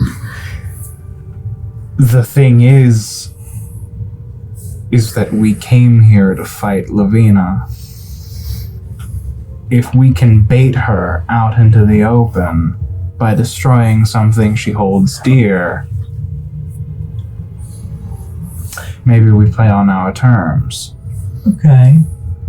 I'm gonna hold my hand up, sort of like I'm getting ready to cast a firebolt. Before you do that, I want to try and investigate the altar. I want to see if there are any symbols I might recognize. I want to see if it looks like it has some function besides simply being there. Drawers open. Yeah. Yeah, I heard that and that scared me. Is there something specific I could roll? You could roll an investigation check, you could roll a religion check, or you could roll a history check. Just let me know which one it is that you roll. What's really funny is that all 3 of those are +0 modifiers. I could roll a history check. All 3 of those, though, depending on which one you pick, might yield different results. So tell me which one you'd like. I could do a history check on this. All right. So should we say that? Too? So we could investigate it together. I'll give her the help action, so that she rolls with advantage. Oh, I do. Awesome. That's good news. That's better. That is a 12. A 12. Well, okay. So better than 8. Nice. You, well, of course, the tortoise shell symbolically in the land of Emberfell. It's often reminiscent of the sort of Galapa race, the Great Galapa War, all of these things that had happened, several decades ago. So that's what first comes to mind. Now, for it to be on a shrine or some kind of altar does not make sense to you. Because as far as you know, this was never something that was made into a religion or involved worship. So is this shell, your primary question here, is this situation one of a godlike worship, or is this some other kind of shrine that might be a tribute, or hard to say? Well, I do remember during some of our travels, there were a few establishments that displayed shells. That's correct. And I got the vibe from that place that was more of a trophy rather than something that would be imbued with respect. That was the tavern in North Veritas. Yes. So to me, seeing candles utilizing that tortoise shell makes me feel like it is something that is more supportive of the Galapa race. I think that's a fair assessment. I do wish I knew more about the Galapa War. I do not know, but... is there anything notable about the censer hanging above it? The censer is actually placed on the altar. Oh, it's not placed hanging on. above. Oh, Yeah. okay. Not really notable. Just a fairly commonplace kind of small sphere that looks like it can be opened at the halfway mark. You could put incense inside, and when covered, it would emanate from the various decorative. Is there anything inside? You can open it up. And you do find a collection of what appear to be dried like herbs, like sage and a few others chopped up that looks like they've been burned as well. I think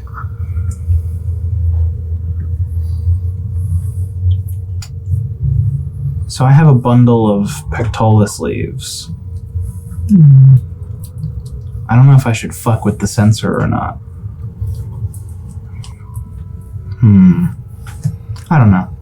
I'll leave it alone. Is there anything past the altar, behind it? Not in the immediate vicinity. The only thing is in front of it, there is a very small four-legged, what appears to be a kneeler. It is a cushioned place that somebody who might be praying or would be in front of it. Correct. Interesting. Does it look recently used? There's noticeable wear on the top surface of it. It has been used, yes. Are there any kind of markings on this at all? No, it seems rather plain and modest. Are there any texts of sorts, books, tomes? No, there's no kind of writing, scrolls, anything like that of any nature. No engravings? No, not that you see. No. There is, however, you did notice that the tortoise shell does appear to be stuffed with, as you're closer now and looking at it, it almost appears to be like a burlap fabric. Can you take it out? I think one could. I think I'm trying to sort of put my hands over it like I'm gonna touch it. Oh my god. Shall I? Do it. Is this actually Thyla? Just leave. No, this is Addie. I want this. Am I gonna touch the tortoise? I'm gonna place one hand over top and sort of reach in, trying to coax the burlap fabric out. Give me a dexterity check just to see how carefully you can do this. Violent problem. Do we know anything about what Itar was? Oh, sick. Let's go. I had is a ritual heavy religion that was very interested in charting the terrain of all areas and maps. Kind of a voodoo style religion. You are able to transmutation. You are able to pull carefully this bundle of fabric out of the inside. It comes out of one of the arm cavities of the tortoise shell. I'm gonna sort of try to unravel it to make sense of what it is. And as you unravel it, you realize very quickly that it is filled with some kind of tangible object. And as sort of cradle it in one hand as I continue to open it up. Inside are about 20 very, very small humanoid bones. What sort of bone? Well, they appear to be kind of humanoid in nature, meaning they could be femurs, they could be tibias, they could be toes, but there's just a collection of there is one small vertebrae. And so these are like small for a human. Correct. So as in like they could be from an 18-inch turtle. They do not appear to be that. Or time. They're human. They are more, not that, Galapas are humanoid turtle races, but actually you wouldn't know. I'm going to say that you wouldn't know, but they appear to be humanoid. How about that? I find this bone business quite humorous. Oh my god. Penalty. party on the that's week of disadvantage. Riverfest, too. Yeah, you just inherited a disadvantage. Is there a reverse inspiration? Yeah, that's reverse inspiration. I'm dying first tonight. Okay. Bones inside of a turtle shell. There's no other markings on this burlap. Is there anything else in the shell? Yeah, like within the bones, if I sort of sift through them, there's nothing. No. I'm gonna carefully wrap this back up and reinsert it. Okay. And actually, before I do that, are there any markings on the inside of the shell? You want to pick the shell up and look inside of it? Yeah, with sort of like, hey, can you angle that light for me? Just hold the light. Yeah. No. However, Bitch. as you pick it up, one thing you hadn't noticed while it was sitting still on the altar before is that the backside, one section of the shell has a very, very noticeable and prominent crack. That crack has been filled almost in an attempt to repair it with a metal. Okay. So there is this streak of erratic metal that appears to fill a crack in the shell. Through, could you make sense of what type of metal this is, maybe? Mm-hmm. I know you're, Through licks the vein. It's gold. It's gold. That's amazing. No check. No check. Just lick the vein, it's gold. You get rewards for tongue. Actually, on account of how recognizable gold is visually, Drew just wanted to lick it. Oh god. So it's been fixed back Just to a bit gold. salty. I'm gonna put the burlap back in and restore it to its location. Just a bunch of fucking bones. As all that is happening, I would love to make a perception check around in the area of these kind of like broken up cots. I want to see if there's anything of value that I can find. Roll perception or investigation for me. Gah. That's going to be a 15 on perception. A 15. Off in the one right-hand corner of the room, there's a pile of disheveled bunks, broken timbers, some batting that was left over from what might have been some kind of makeshift mattress. There's nothing of note inside of this. However, you do notice as you're glancing down and you see the way the batting sort of trails off towards the wall, that one thing does stand out to you. The base of the wall in the corner is raised up by 1/4 of an inch. And you notice that some of the batting got pulled underneath that, possibly by a rodent or something, but there almost appears to be a secret door. Oh. Hang on. Yes? That corner with the bullshit in it. Okay. Bullshit. Of the bullshit. What about it?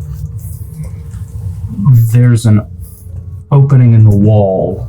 I thought you were going to say orifice. No. Not that kind of party. Go on, say it. Say it. Say. I want to... there's I think a secret door. I know how you feel about stone. Yes. Maybe you could lick it. You want to come and help me with this?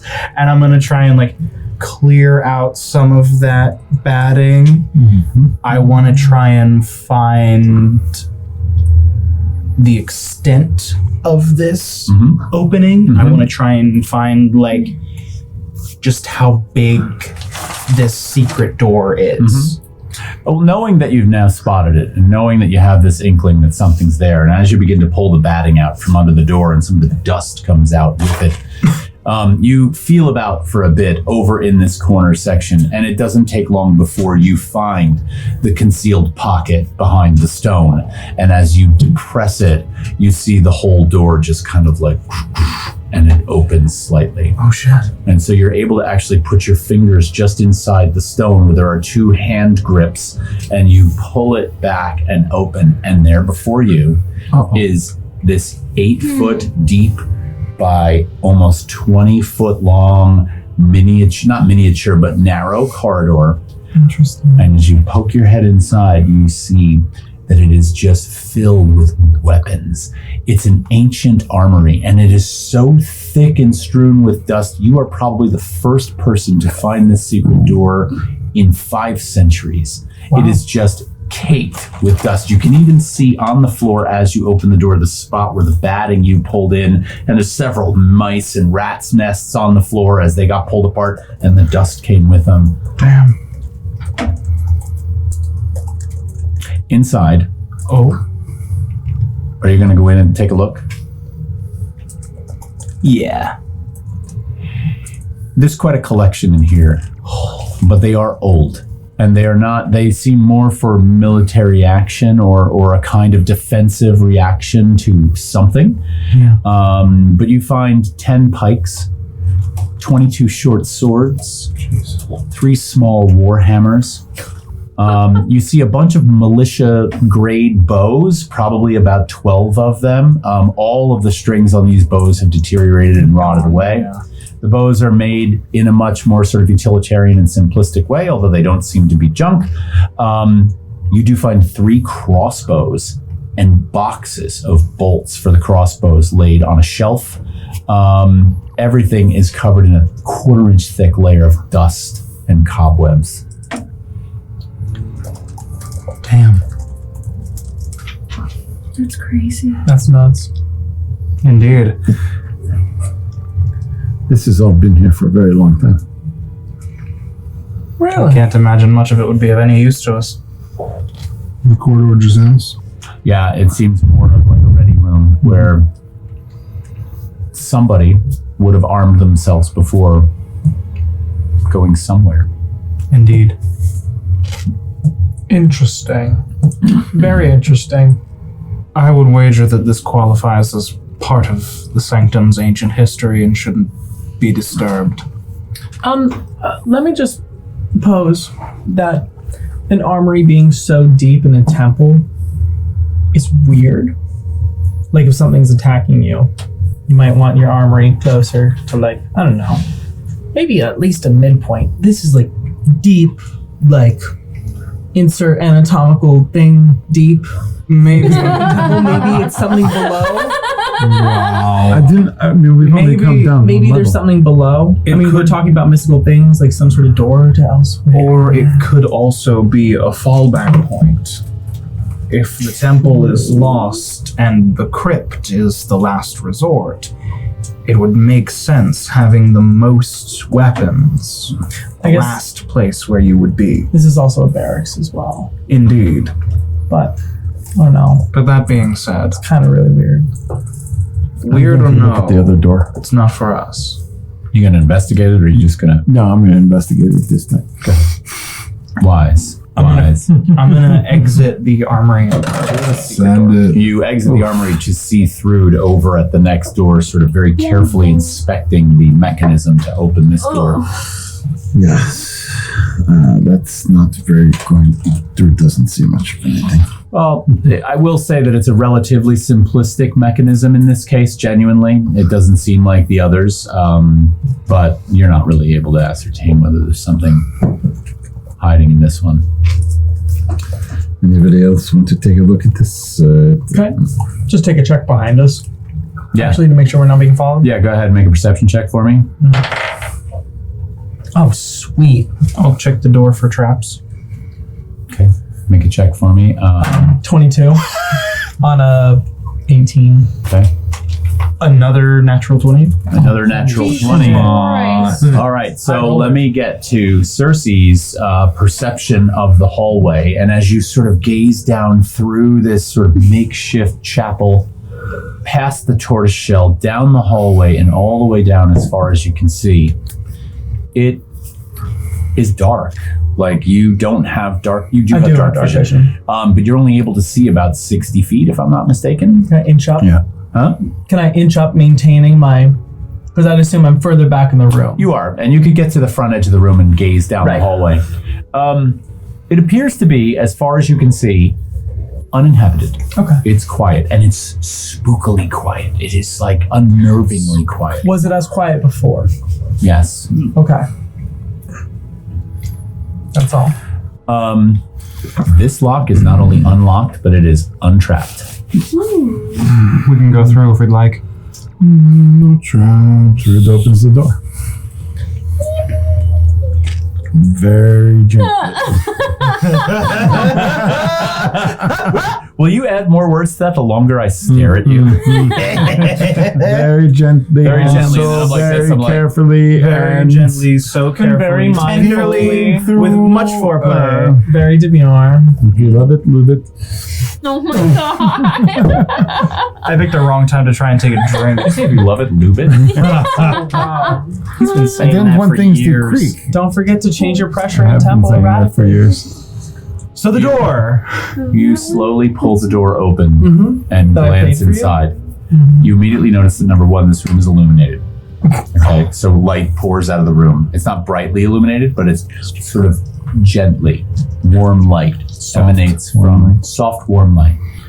The room looks to be about 20 feet by 20 feet. Relatively modest room. The first thing you notice in the one corner as you look over is a pile of straw with what appears to be a makeshift bedroll or some kind of pillow in the straw pile. To the right, there's a desk, a kind of makeshift desk with a chair. There's a lantern on the desk. You also notice that laying on the desk open is a copy of some kind of text, as if it's in the process of being read. Of course, I want that. it is in the process of being read, because sitting in the chair, There it is. you see a svelte, tiny female form with a singular horn that sticks up off of her head. And as you look in the room, she turns and looks at you. Hello. She sighs, and she starts to get up from her chair. Oh. Oi. Oi! What are you going to do? Fuck. How are you? Are you in the room? You were all the way on the other side of the room a second You're ago. like way on the way back. Because I checked. Have you gone in? You're walking in the room. Because all I know is that Through just kind of gently pulled the door open. She's seen me. She's looking right at you. Yes. All right, fuck it. I'm opening the door. Okay. Olivia, I presume. She looks at you and she's like, "Who are you?" Doesn't matter. It does matter. You're in my room.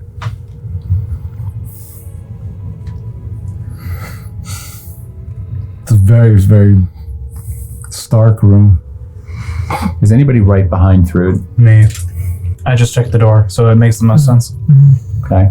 And Cersei behind? Or, yeah? I'm probably Brand? right near Cersei. I'm usually pretty close to through. Yeah. So Is there? She kind of is looking now. She's glancing.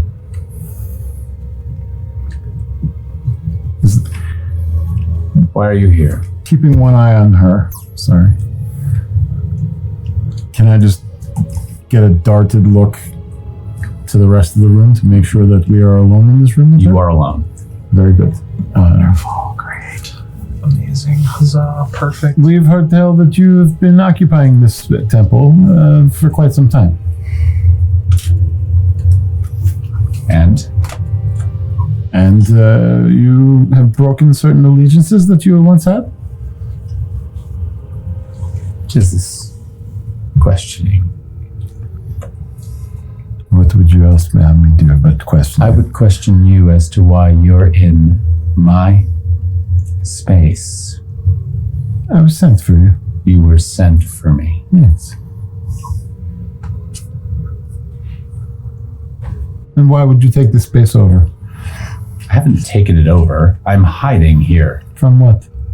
From Crix Lockfinger, the very person who sent you. How do you know that? I didn't tell you that. You didn't have to. There's only one person looking for me. And why are you running from Crix? Why are you working for Crix? Well, we are looking to restore balance to the world. Mm-hmm. And you think that somehow... That doesn't matter. Fine. I turn myself over to you. Why would you do that? Are you in the room? I'm behind with everyone else. I mean, where are we standing? Okay, so first of all, I'll tell you why I would do something like that. Oh. Do you want to say something, Thyla? Not Thyla, but Addie, because I'm kind of confused as to the layout of this right now. Where are we? So, it's my understanding. Mm-hmm. We have the room. There's the doorway. Thrud has entered the doorway. None of us have declared that we entered the room with Thrud. Everybody has said at every opportunity that you're right there behind Thrud. And it was said that she was looking at all of us. You said I would have been checking the lock, so I was right behind Thrud. Yeah. So when Thrud entered, did we all enter? I would say that Thrud didn't really fully enter. I kind of threw the door open. Threw the door open, standing there in an open doorway with 4 heads behind Thrud, which is all of you. Okay. And this woman is standing in the middle of the room now. She has stood up from her chair, and she looks at all of you. I think Thrud's down here. Yeah, true. I am 7 feet tall, so that makes sense. Okay, I wanted to clarify that. There's physics of the room taken care of. There's scaled height to the heads looking through the doorway. So okay, gotcha. Right. So why would I do that? Yeah. Is that what you want to know? Yeah, I'm curious. I'll tell you what. I'll answer your question if you answer a couple of mine first. Sure. Would you proceed first? Of course. Okay. I appreciate that. Who exactly do you think you are working for? And fine, I'm assuming the payment's already been secured, or the arrangement has already been made, or the agreement has already been signed, and that you have something to do. Fine, you're going to take me to Crix Lockfinger. But who is it that you think you're working for exactly? Do you know? Personally, I'm not sure. You're not sure, but here you are about to take me. So do you know what's going to happen to me when you take me to him? Do you know? Do you know what he's going to do? Has he told you? He said he did not care if you were dead or alive. He didn't care if I was dead or alive. That's right. Preferably dead. Alive. No. Alive? Preferably alive. Oh, he said he wanted me alive. Oh, that's interesting. I'm pretty sure. No, I'm pretty sure it's preferably alive. Oh, yeah, he wants you. Have you had any dealings with this man in the past? Oh, yes. Really? Mm-hmm. Okay. He'll probably take your other horn. No, I'm sorry. He's not going to do that. He's going to kill me in front of you. He is going to give you a show of strength, and he's going to kill me in front of you, because the knowledge that I have about what it is that he's doing, he cannot allow out. And that's why he wants you. Correct. Okay. So what do you stand for that he doesn't like? Well, number one, he killed me in the first place. Okay? And Crix... As in past tense. Yes. You were dead before. Yes. Okay. And Crix has an amazing ability in his eternal enslavement of people that he first kills and then so generously imbues with life again. Hence your one horn. Correct. We I had a see friend. that you have been around the corner with Crix a few times. Yes, our friend suffered the same deal. And where's your friend now? He's gone back home. Oh, that's what you think. Anyway, he killed me, brought me back to life, took my horn. And I was naive enough and thankful enough to trust him. And so, sure, I spent a good 6 months as part of Crix's team, working to secure passage of various materials to different convoys that were heading north and over to the Afari continent. I know the deal. I know the story. But what you don't understand is that Crix has become far more than some pawn for Velvet Sky. Crix's endeavor is far more diabolical. He has become a complete splinter cell terrorist who has his own agenda, and he's been skimming off the top of all of these supplies. He has also perfected a weapon that he intends to use on his own dime without Velvet Sky's approval. I've seen it. It's in this building. What is that? What is it? What does it do? I guess there's no point in hiding it from you. He already knows that I know this information, so by giving this to you, I'm not further outing myself. Right.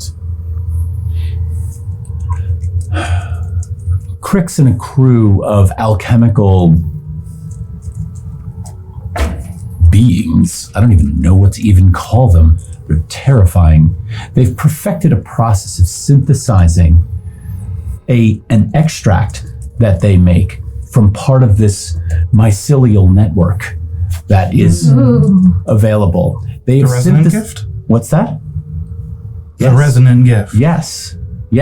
They actually extract parts of the mycelial network, and they have figured out a way to synthesize that with a mineral that radiates some kind of radiation. There's something that comes out of it that's dangerous for you. If you pluck it from the ground and hold it in your hand, you actually find yourself sick. But they have managed to heat that in such a way that when synthesized with this mycelial network, it creates an extract that is a liquid. That liquid, when deposited in the ground, has a systemic viral effect and will kill the mycelial network. Crix Lockfinger has no interest in some grand scheme to return the heart of the Vassarine to the Afari continent for the betterment of its He just people. wants to kill it. He wants it dead, and he has the weapon to do Why it. would he want that? Because something in his past, and sorry, I'm not privy to that information, but somebody wronged him somewhere. Wait. I traveled 5 days east of Cori some time ago, and I found an area that was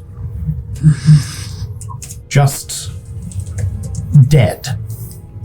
Entirely. 5 days east of Cori? Of Cori, yes. Are you sure? Yes. It's... I don't know how to explain it, but all of the wildlife and everything natural is rotting. It's this growth of negativity. And you say that Crix is taking power from the resonant gift itself. A network, a force. Interwoven with the nature. No, you don't understand. The visions I received from the resonant gift prophesied the death similar to what it was happening at this location. Well, I know that Crix has tested this in the past. I'm gonna hold up my left arm. There's no mark. I never swore allegiance to the Velvet Sky. My allegiance is to the mycelial network. Okay. You can trust that. If I get you to this spot and you can identify this, I will happily take passage and escort out of this place. And I was actually thinking that if I could somehow convince you otherwise to not take me to Crix Lockfinger, if you could somehow help me get to where it is that I need to go. what matters most is the survival of nature itself. Can we agree on that? Yes. Yes, I mean, I think that's the why whole we reason joined. why we have been courted by the Velvet Sky is, I, for one, do not agree with the way that things have been put into a classist situation where the Thanes have taken advantage of nature by adding the heart of the Vassarine to this area.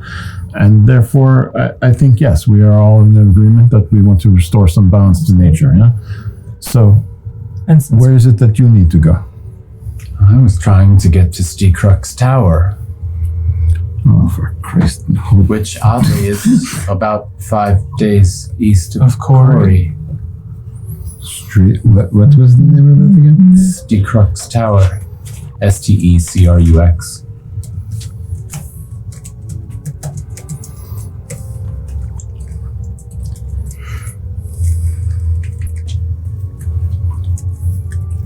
May I ask,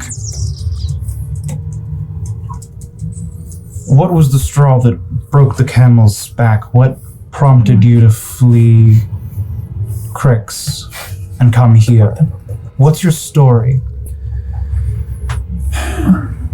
I was with Crix and his crew in the last village that he occupied, which was a small abandoned farming village.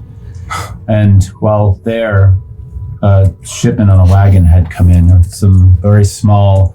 Normally, most of the things that we move to the Afari continent come in large-scale crates and large, barrels, and quantities are of a gigantic quantity.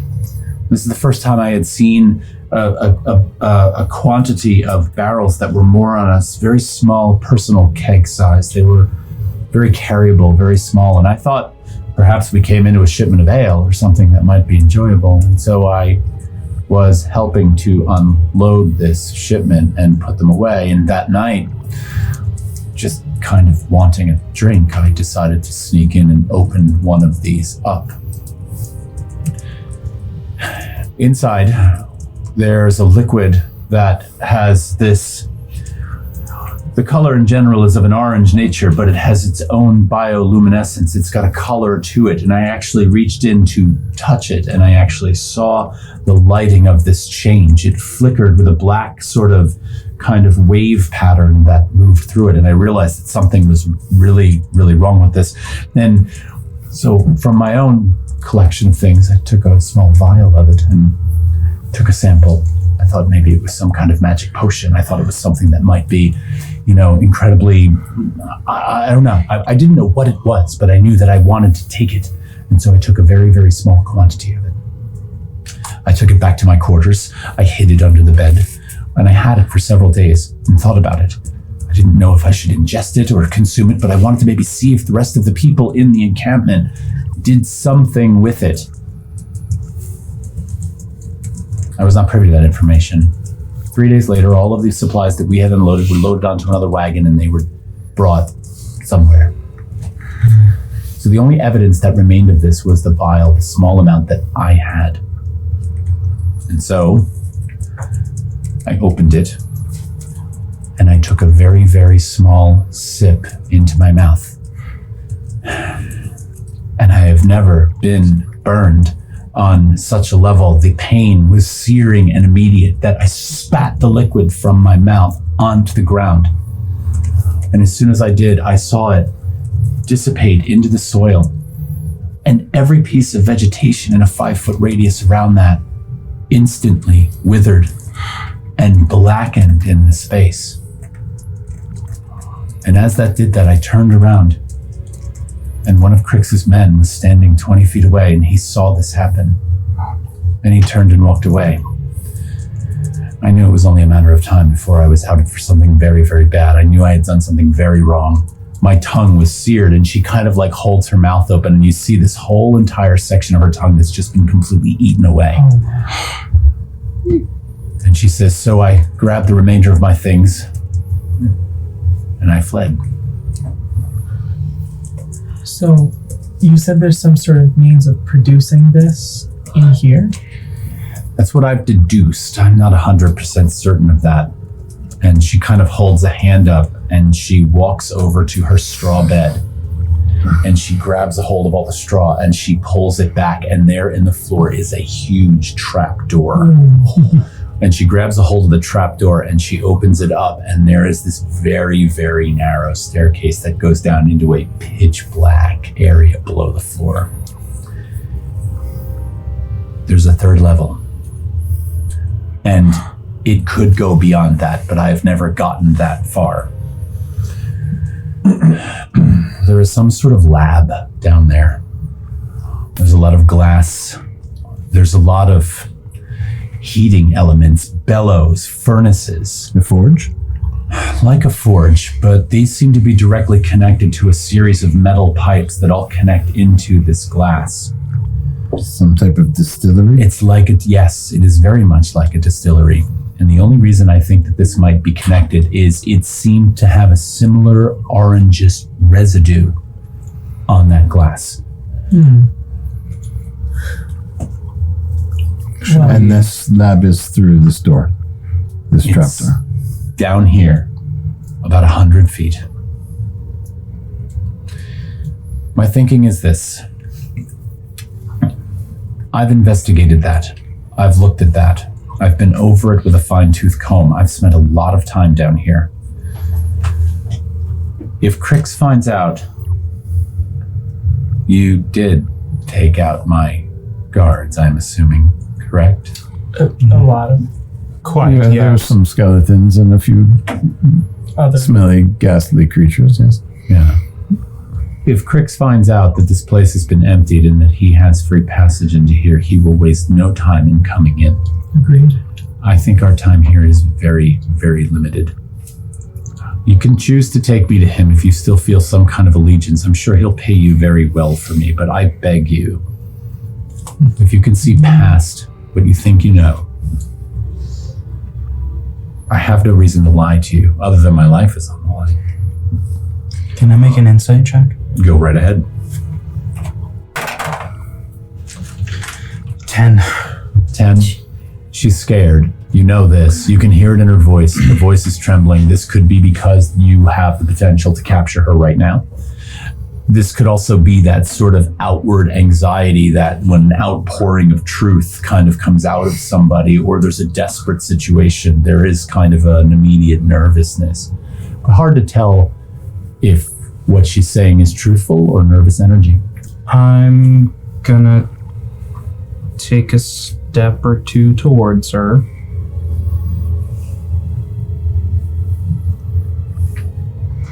Gold is not worth the death of all things. If what's in that lab would bring such a thing about in the hands of Crix Lockfinger, before we go speedily, as you say we need to, perhaps it should be destroyed. Agreed. Well, listen, I have no allegiance to Crix, other than the fact that we were in a shitty position, and his people got us out of that shitty position, so we played that card with him. We listened to him, and he seemed to be beneficial to us. And if his interests no longer align with the true Velvet Sky, then... But the children, what do you know of them, and how are they connected to the heart of the Vassarine? You mean the true children? Yes. They're a religion that's their own. I do understand that they follow Calagenia. I do understand that they have capabilities to communicate across the mycelial network. I understand that their hearts seem to be in the right place. And I understand that Calagenia's bringing the heart of the Vassarine to Emberfell has created many great things. And other religions and devotions and belief systems have popped up from that. Itar was one of those. It just didn't realize what was behind what that bounty was that this sprung up from. But now that we know where it comes from, there are lots of different belief systems. Steecrux Tower is a place that I was going to sort of worship my own way. and hopefully, potentially, bring back my lost son. Lost to this plane? Say again? No longer here with us? No, he passed. Do you mind if I ask you a question? Not at all. Is that what the turtle and The shell is a devotional object that is part of that.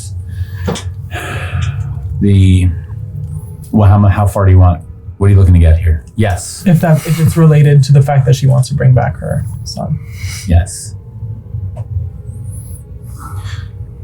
You're asking me, the DM, that. You're not asking her that. I'm asking her that. You are asking her that. She kind of nods and says yes, but I'm not going to push more on that. I think that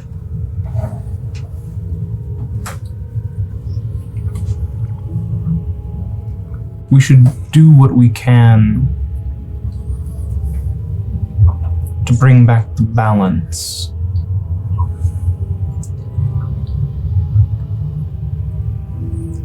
I stayed with the True Children for a time, learned some of their ways. But I think that the resonant gift seems to have taken a certain liking to me, and some of like the pigpen cloud kind of coalesces a bit and dances.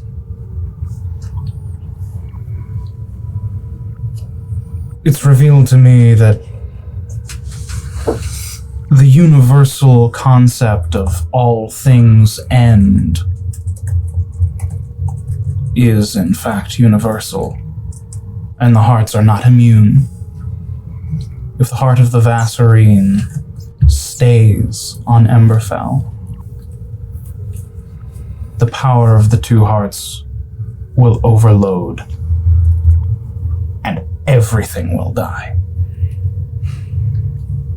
well, you might be right there, and if that is the case, then I'm also in favor of righting that wrong. Hopefully not before the potential to have my son back could at least be realized. But I think that that's a battle for another day. Indeed. I think in the immediate future we need to move quickly. It's not unlikely that someone as disingenuous as Crix would have us followed to see the status of our adventures. This is true. I will say this. By escorting me out of this building and siding with me, you're going to be crossing him. This is true. That's going to have consequences. I've seen the way he deals with these things in the past. Didn't the rest of you say that you've crossed him before? Yeah. Yes. Oh, same shit. He does have quite a bit of forces behind him. And it seems like since the first time we have encountered him, he might have built up more of a following, shall we say? He's developing his network. He'll need one to distribute the materials. His time frame is 2 weeks. Oh. To strike against the mycelium network? Yes. Then we should get to Steecrux Tower as quickly as we can. Discover whatever we can discover there. If we can find some life within the death, perhaps we can bring that death to Crix Lockfinger. And I'm going to turn to the trapdoor, approach it. Is it still open? Mm-hmm. I'm going to start stepping down the stairs, turn back to the rest of the group. I'm going to see if there's anything that can be taken before I shatter every inch of glass down there. And I descend. You see Thyla disappear down the stairs into this space. You see Lavina stand there watching cautiously as they move down the staircase and disappear into the darkness. Thruid looks at Lavina and says, Is this glassware, this laboratory, does this seem like it is original to this temple, or is it something that was brought here more recently? I don't think something like this would exist in a holy place. Very well then. Good question, though. Very, very. Maybe don't break everything in the house. I've always been the one to question it. You descend down the stairs, and you move down what appears to be this sort of more this hallway. Actually, you get down these stairs, and you expect it to be a lot more tight. You know, things have gotten progressively tighter as you go down each successive flight. This one's actually opened up a little bit. The floors are actually smoother stone, and it almost appears as if this is a space where something organized went on. Things are a little bit cleaner down here, oddly. About 100 feet down this hallway, it ends in this fairly large room. There are barrel vaulted arches in the ceiling made of stone. There is light emanating from gently sort of placed sconces that are up inside these barrel vaulted arches. It is almost cathedral-like in its own right. In the middle of the floor, there is this round raised platform. Inside of that platform, you see several doors that have swung open that appear to be furnaces that can be stoked. In between each of those doors is a set of pumpable bellows. All the way around this circle, it looks to be about 6 sets of bellows and then 8 doors that get stoked. Above on the raised platform, about a full 4 feet up, and all of these seem to all radiate towards the center, there is one large metal pipe that rises up and then branches out into 4 tentacles off of each side. There comes a point where the metal has glass tubing bolted to it through some kind of collar, and the glass tubing sort of runs outward and then blows up into these roundish collection chambers. They are moist on the inside. You see droplets of humidity all over the inside of this as the humidity seems to pool and gather in the bottom of these very globule pieces of glass. And then they trickle into smaller tubes, right?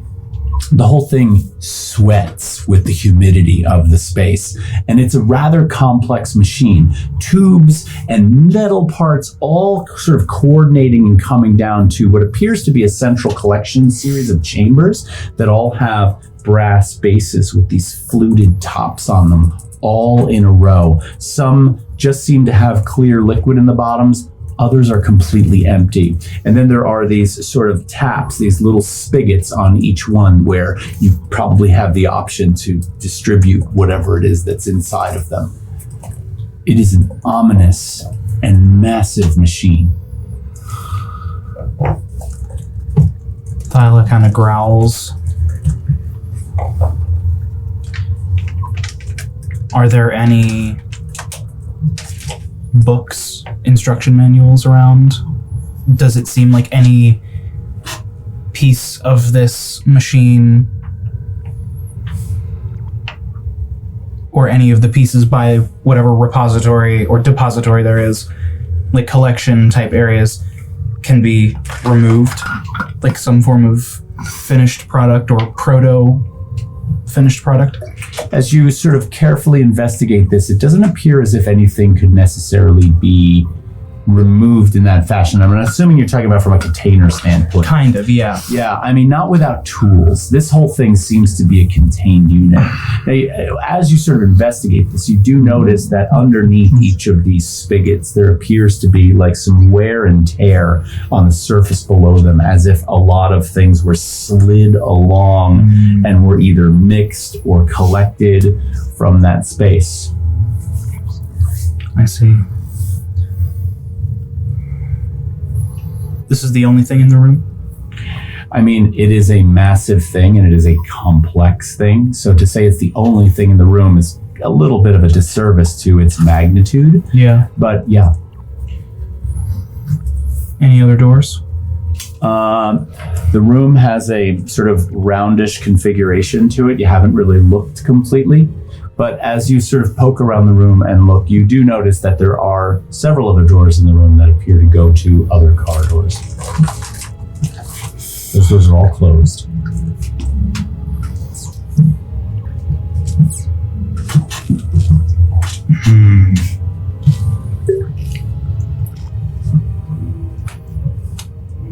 Well,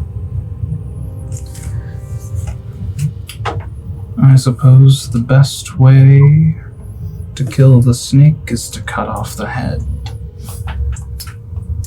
Todd, I'm about to fuck up your fantasy meth lab. Let's do it. Fantasy meth lab. God damn. Thyla kind of paces around the machine. The little pig pen cloud kind of gathers in intensity, kind of in that similar sort of dancing motion. Kind of like Saturn-like rings kind of begin to form in various layers around Thyla's torso, around their arms, and under their breath, in Draconic, they begin to sing. And it almost sounds like it's a sweet melody, almost like a lullaby. And as they size up the machine, the pigpen cloud, the rings begin to quicken up and become this concussive force that spreads down their arm, and as they put a hand on the machine itself, the force cascades into it, and I cast Thunderwave at 2nd level. Nice. Make it attack roll. Nice. Spell attack? Yeah. Mm-hmm. Is Thunderwave no, Thunderwave is it prompts a saving throw. Okay. So what I would say is that since this is an inanimate object, it can't really make a saving throw. So the thunder wave emanates out from you, crashing into this thing, and it just begins to sort of shatter. It cracks up the one line of it. You can sort of immediately get a sense of the tensile strength of some of these sort of tubes from how they were made as the cracks run, and things just kind of like begin to shatter open into space. Is that you? I thought it was mine because I was like, wow, mine was really kind of like not really as good, but that's pretty good. I was looking for something a little more dramatic than that. Okay, so as this glass begins to shatter down and rain down around you, some of the pieces actually hitting you in the arm. I'm okay with that. And you see parts of the metal under the torquing and changing of the different weights and balances of this piece. You see the machine is ruined. Like, you actually caused the destruction of this machine. And for a moment, your sort of tongue-in-cheek notion of I'm going to destroy your fantasy meth lab smile comes across your face. Number one, as you realize that Lavina was probably telling the truth, and that here is this thing. And as some of the glass rains down, you turn and look across the 20-foot platform. And from one of the arched areas in the background, you see this large shadow come around the corner in this 5-foot diameter globular sphere, tentacled, with this gigantic eye. Comes around the corner and it sees you. And it floats across the space all of a sudden very quickly into your general area. You're fucked. All of the eye stalk tentacles around it begin to sort of like writhe around its head. Are you the bouncer? All of the eyeballs on the tentacles kind of go, and they look at you. And the eyeball looks at you. And it nods.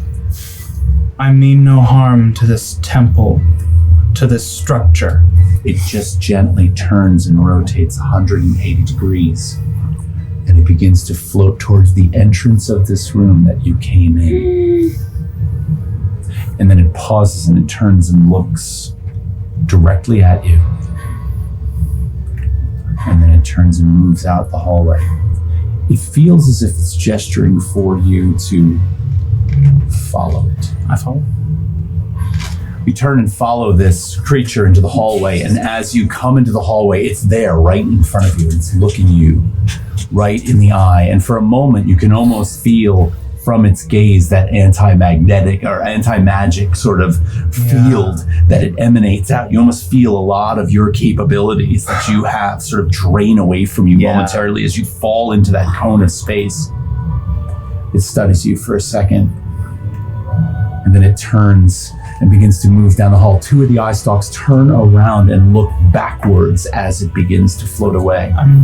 You realize you are seconds from an instantaneous death. The power of this thing is immense. And it floats down the hallway, the full 100 feet to the staircase that you came down.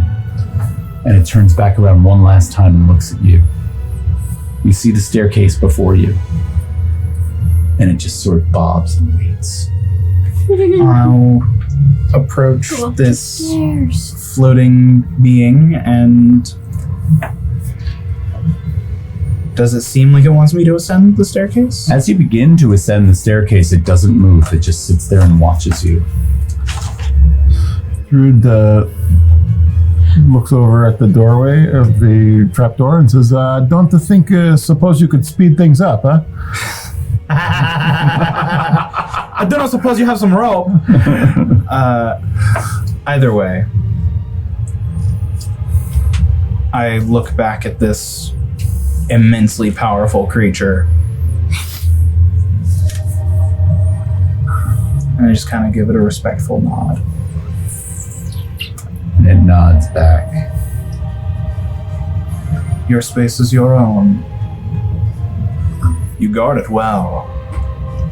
And I ascend the staircase. And it begins as you take one last glance before you pass through the door. It has turned and begins to disappear into the darkness as you come up. I want to pet that dog. And that's where we're going to end tonight. Hey! Holy shit. Can I pet that dog? Do I get experience for that? Absolutely. Absolutely. Everybody, that is going to be it for us tonight. We love all of you. Thank you so much for watching. Our music is provided by Pocket Bard, so big thanks to them. We've got some really cool stuff coming up in the near future, so pay attention to our site. Make sure to hit the subscribe button, and we will see you next time. Thanks again for watching. We'll talk to you soon.